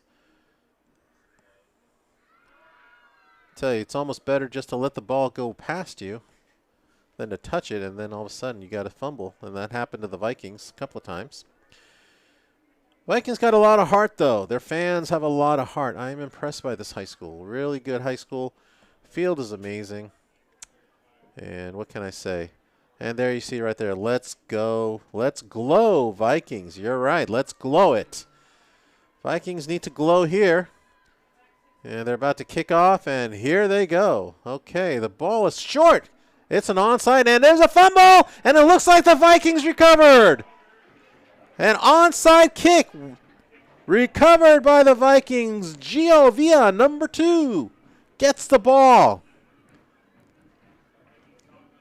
The Eagles just couldn't find the ball. They were not expecting that.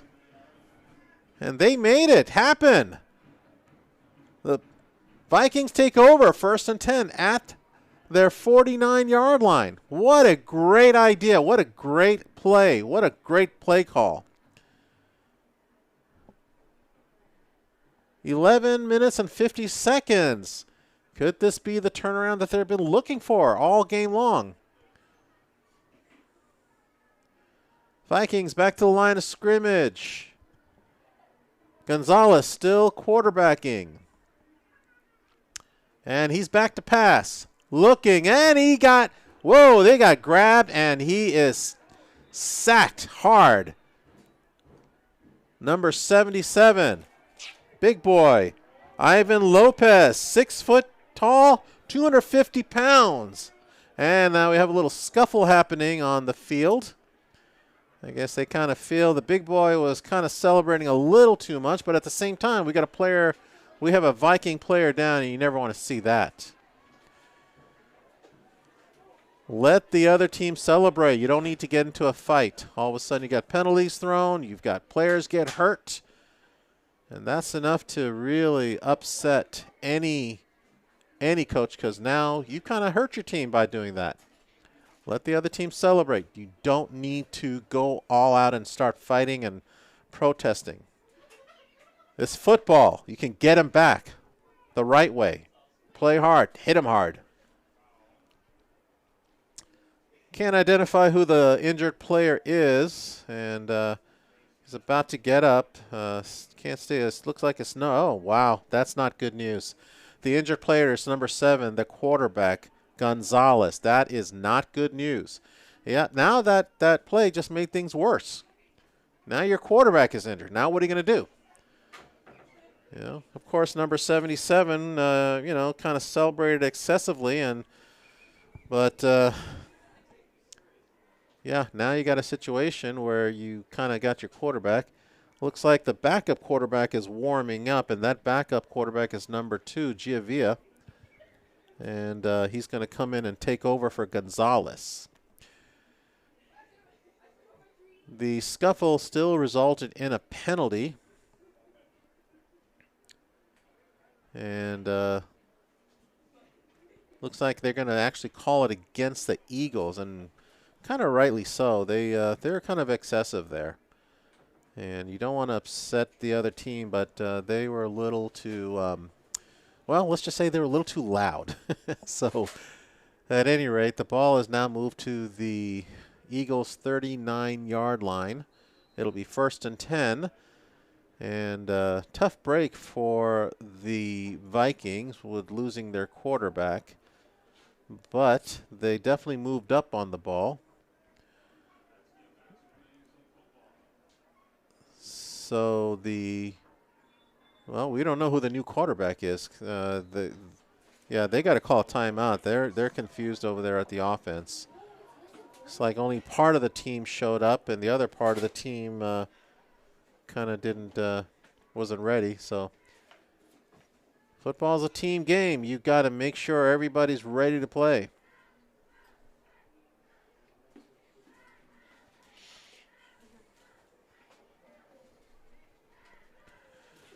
It looks like the Vikings were forced to call a timeout.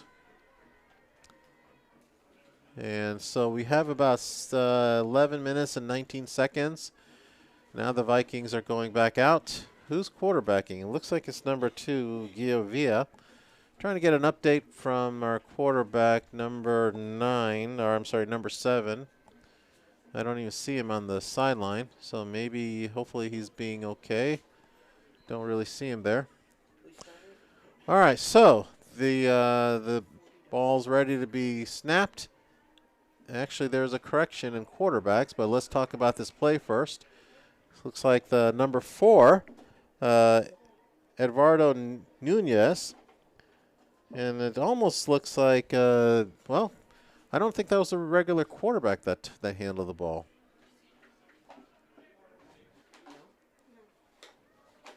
Let's see who the quarterback is. I see actually Gonzalez back out there. All right, way to go, kid. So number 7 is running the play.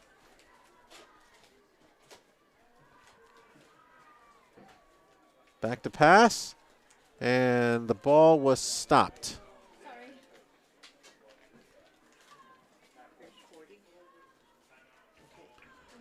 And now we have another timeout being called by the Vikings. 2nd down and 9 yards to go.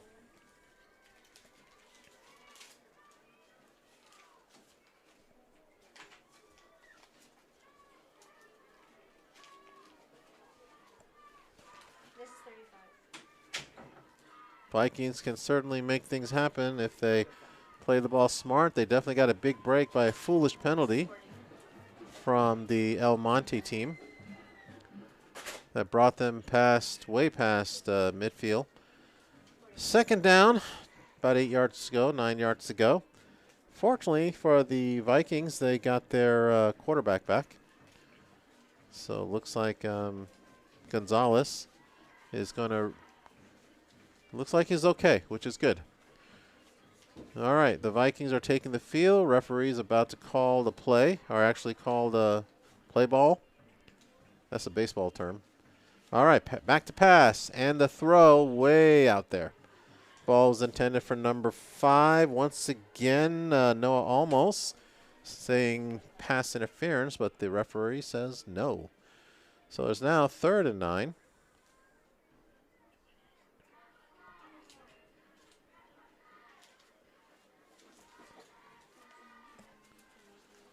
And they're back at the line of scrimmage here, and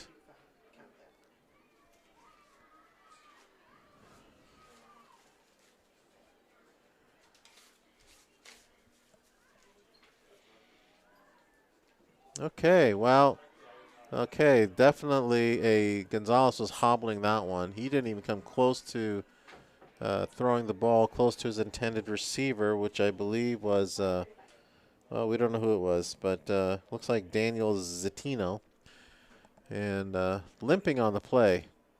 So he may be hurt again, and that could definitely have a big impact. So let's see what they decide he wants to do, but he's limping back into the line of scrimmage. Kind of a gutsy call on both ends. But he's been playing decent ball up until now.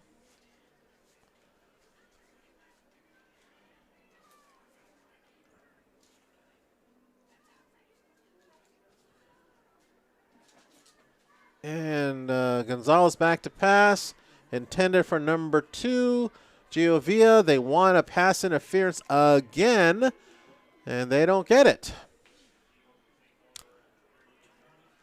Pass interference only been called once throughout this game, just one time, and that's pretty much it.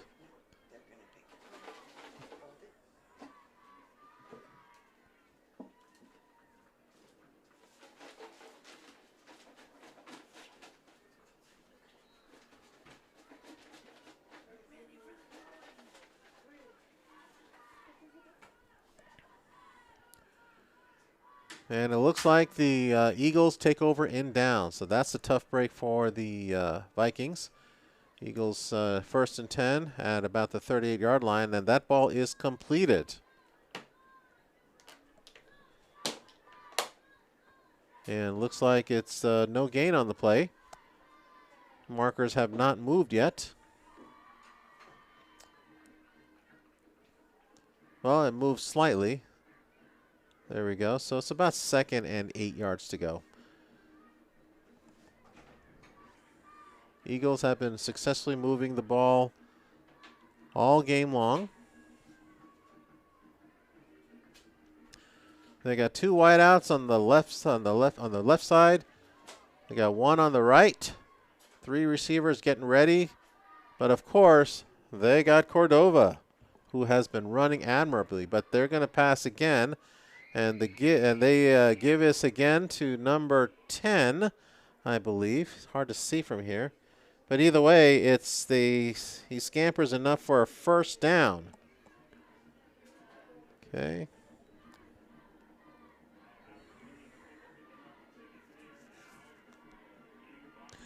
Enough for a first down. 1st and 10. They're at the 50-yard line.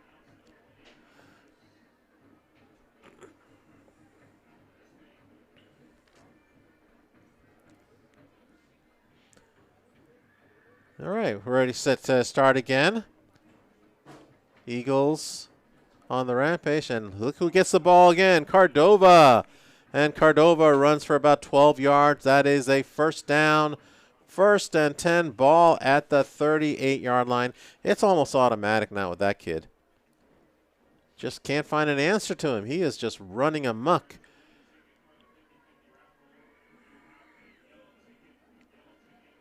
First and 10, the Eagles.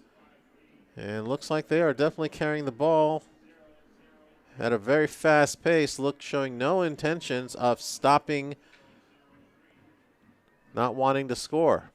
They definitely want to score. Looks that way. Okay, back to pass. And the ball's given to number 3, who makes an amazing cut. Wow. And still going. He is all the way to the 15-yard line. That number 3 is Gabriel Canchola. That was a heck of a run. 15 yards, another Eagle first down. Already they're in the red zone.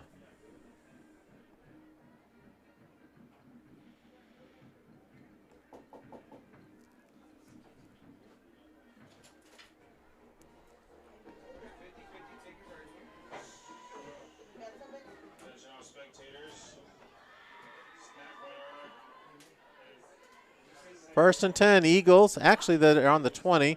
Not quite at the red zone yet. And the ball is given back to Cordova, who runs about 5 yards to the 15-yard line.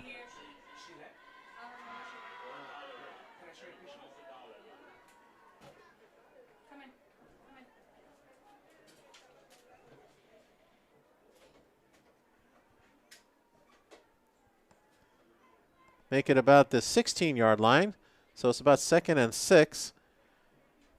Unfortunately for the Vikings, the Eagles are once again in the red zone. Definitely knocking on the door.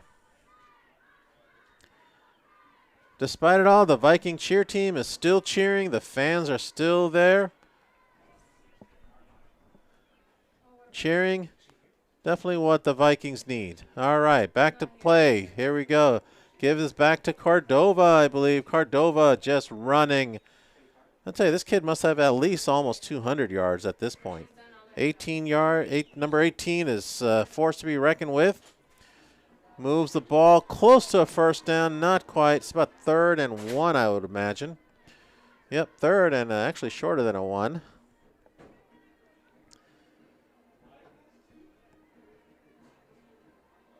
A touchdown here would pretty much seal things and make it impossible for the Vikings to move up and kind of pretty much seal the game for them, doesn't it? Of course, the Vikings will continue moving forward. And they've got homecoming coming next, and they've got senior night, okay. And there's a ball pass thrown, caught by number 7, Isaac Gonzalez. Maldonado was able to complete it, and now the referees are saying it's incomplete. Okay.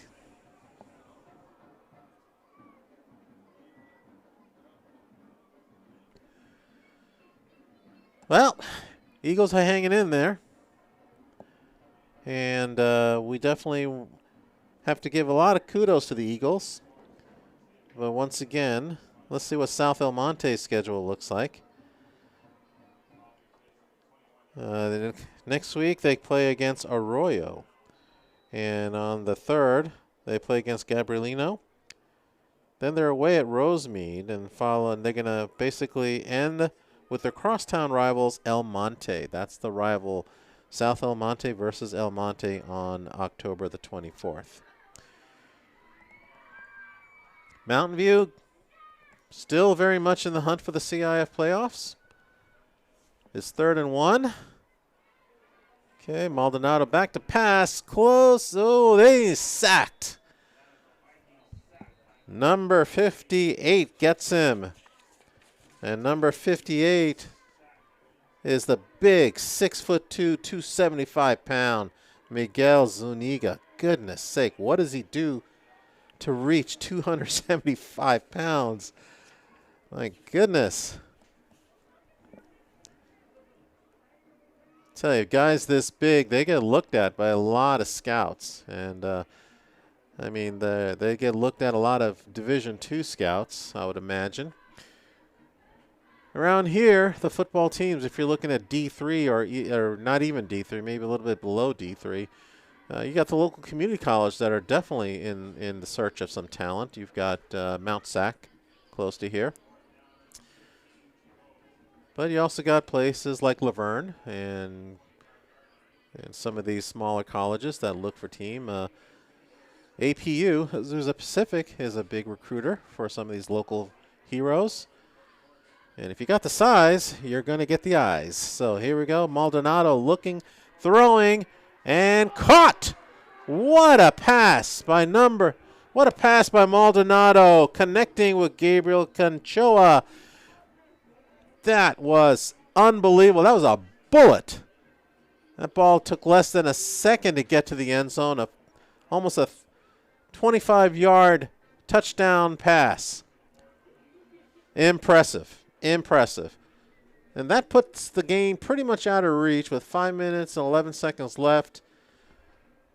And the point after kick is good. 42-13. And again, there's a penalty on the play. And that one against the Eagles. So they're going to have to kick again. Or will they assess it on the kickoff? Nope, they're going to make him kick again.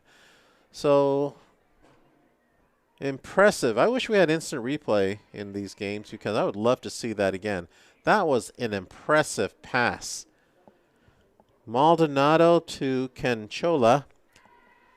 He really, that was a rocket. And now I guess they're changing their minds. Okay, they're going to bring in the ball back to the original. I never know. Kind of embarrassing as an announcer when things get confusing. Anyway, so the ball is kicked. Batista. Ooh, that's not automatic. Not as good as a kick, but wide to the right. So the penalty hurt them. And first time this evening, Batista misses the extra point. But still, it's 41-13. The Eagles of South El Monte laying the smackdown against the Mountain View Vikings. And I think basically at this point, if you're a coach for the Vikings, you play the second team, the second or third units by now, because this game is pretty much over. At this point, you want to get your secondary team out there to give them a chance to play the game. There's comes a point in time where you realize you're not going to win this ball game, and you just sort of like well, take it as it comes and get the other players in there, develop them. Sophomores and the juniors, get them ready for next year when they become important. Oh, they're going to try another short kick, but the ball was whistled dead. Closest person to the ball was number 5, Noah Almos. And they're going to Well, let's see what they're going to do. They should be re-kicking again, obviously. Don't know why they called a penalty. I didn't even see a flag thrown, but the ball is at the, looks like it kind of been a little bit of offsides by the Eagle, so that'll bring the ball back 5. So instead, they're going to kick off at the 35. Well, I don't know. The referee hasn't placed the ball down yet. So they're going to kick the ball at the 35 instead of the 40. And that should be a better field position for the Vikings. Remember, this kicker does not kick the ball deep, so I expect the ball to land somewhere at the 35-yard line. And if one of these guys, one of the Vikings, can catch the ball and run about 10 yards, well, they got good field position. Playing for pride now, and actually the ball made it past the players, and it goes into the end zone. Actually, it made it all the way to the end zone on a bounce. No, almost just smart play, just let it go. Didn't try to pick it up and run. And so the Vikings will start at the 15-yard line, I would imagine, at the 20-yard line. And at this point, you just kind of play for fun. You play for pride. You play your second team. I think both coaches are realizing this game is kind of lopsided and the victory has been decided. We only have about 5 minutes left. So usually head coaches, they'll play their secondary teams, secondary players, give them a chance, and I think that's the right thing to do. Quarterbacking for the Vikings still, however, remains to be Gonzalez. And looks like they have most of their first team, and there is an offside. Nunez jumped offsides, and that'll bring the ball back a little bit further to about the 15-yard line. And so I would imagine that Vikings, with their head coaching staff, they'll kind of get their teams together and kind of pep them up for the next game. That's what good coaches do and good programs do. It's quite obvious that Mountain View High School cares a great deal about their athletes. Look at the facilities here that they have. Again, the band is still playing, the cheerleaders are still cheering, and the fans are still stomping. What a great high school this is. All right, back to pass. Quick pass, incomplete. Ball intended for, I believe, number 10, Antonio Orozco. You didn't hear that name, so again, may have been a secondary player. But either way, the ball was incomplete. Fantastic spirit here at Mountain View High School. Really impressive. And I'm so happy to see a team play in their own stadium, their own field.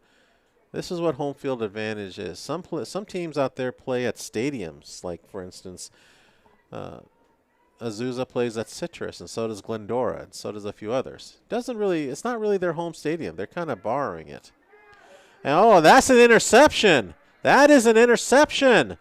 The ball deflected off number 2, Giavia, and then number 24, Riley Leon, the outside linebacker, caught the ball and made it into a pick 6. Now this has definitely become a rout.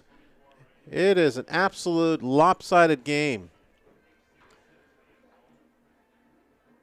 So the ball was deflected off Giovia, caught by Riley Leon, who runs into the end zone. And Bautista is going to try to kick the ball into the uprights, and that's a way better kick than before. Look at that. Look at where that thing landed. But that's the extra point only. And now it's 48-13, and this game is kind of out of reach. And so at this point, we definitely want to acknowledge the people involved in this sport. A lot of players, and people don't understand really what it takes to air a high school football game. You know, we don't have professional technologies like the college and the professionals do.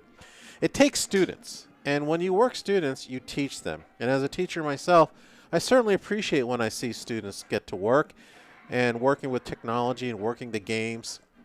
It's called work-based learning. And when you have work-based learning, you get ready for the real world. So as South El Monte gets ready to kick off,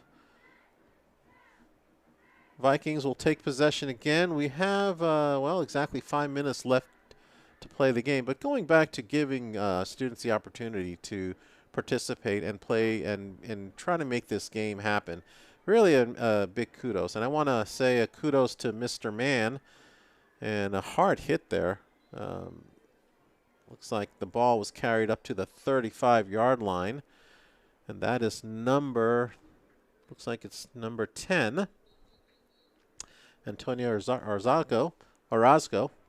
Anyways, yeah, you have work-based learning. And, of course, I want to give a shout-out to Mr. Mann who made this happen. I mean, I'm watching this gentleman, this teacher, working it. And he really has a lot of passion.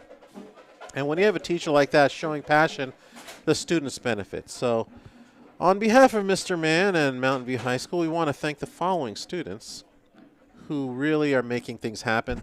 They're working the cameras, they're working the microphones, they're working a lot of things here. Okay, so the ball is now being run. A good run. Okay, that's decent. Looking good, looking good. Hard to see what the number is, but there was a runner who ran the ball all the way to the 40-yard line, and that's about a 25-yard run. Well, that was a bright spot for tonight, wasn't it? Okay. Looks like the running back was boy, that's tough to see, that number. It looks like it's the number 4, Everardo Nunez, who we thought was going to run more. But we want to thank the following students: Isaac Edwards, Dylan Silva, Jacob Reyes, Benny Batista, Daniel Lopez, Jacob Morales, Leonardo Rodriguez, Noah Reyes, Sive Cortez, Ramirez, Altaminano. Sorry about that if I can't pronounce it right. I'm going to guess that's Jeannie Martinez, Leslie Madrigal, Robert Cano, Elizabeth Marquez, Janet Hernandez, and Jonathan Angelo. You kids, fantastic job.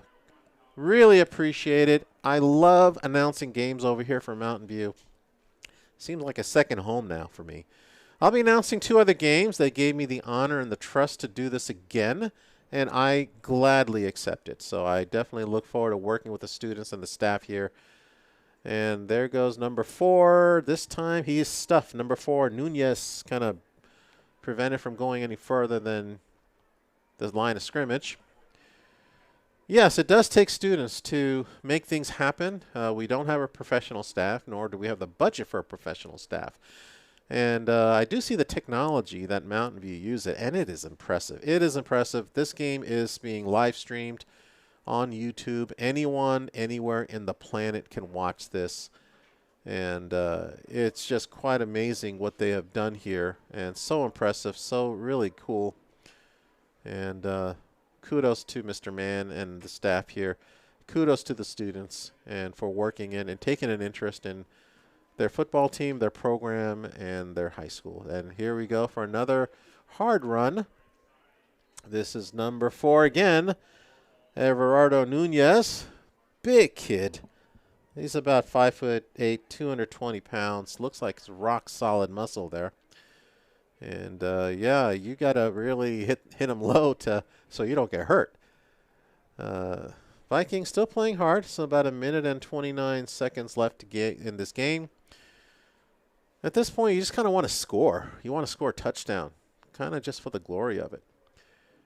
And that's exactly what the Vikings are doing. But it's 3rd and 11, and the little confusion there. I can tell number 7, quarterback Gonzalez, still tender with that leg. Yeah, he's hobbling. I don't think he should be playing anymore. But it is 4th down. Maybe he won't. It's 4th and 14, and it's a tough one to call.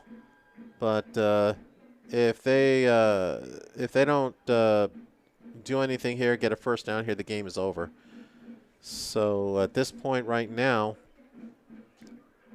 you just kind of want to well, kind of reflect upon the game, kind of think about what happened, and, well, correct yourself. And I have a very strong feeling that's exactly what they're going to do. Impressive. Eagles, very impressive. They dominated. They dominated from the very start. They started the game with a pick six, and they haven't stopped since. High kudos to them. They came to this away game, and they just never stopped. And they played, except for that one part where they kind of started celebrating a little too enthusiastically, shall we say.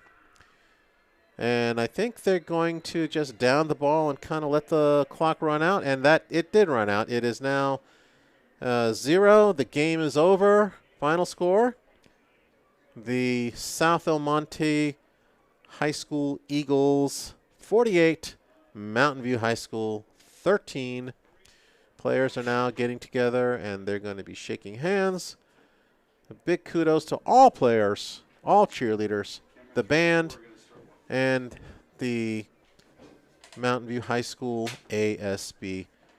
It's been my pleasure. My name is Jim Haig, and I will see you again when we play. I think that one is going to be the homecoming contest. So come back if you're a Mountain View fan. Enjoy, and good night.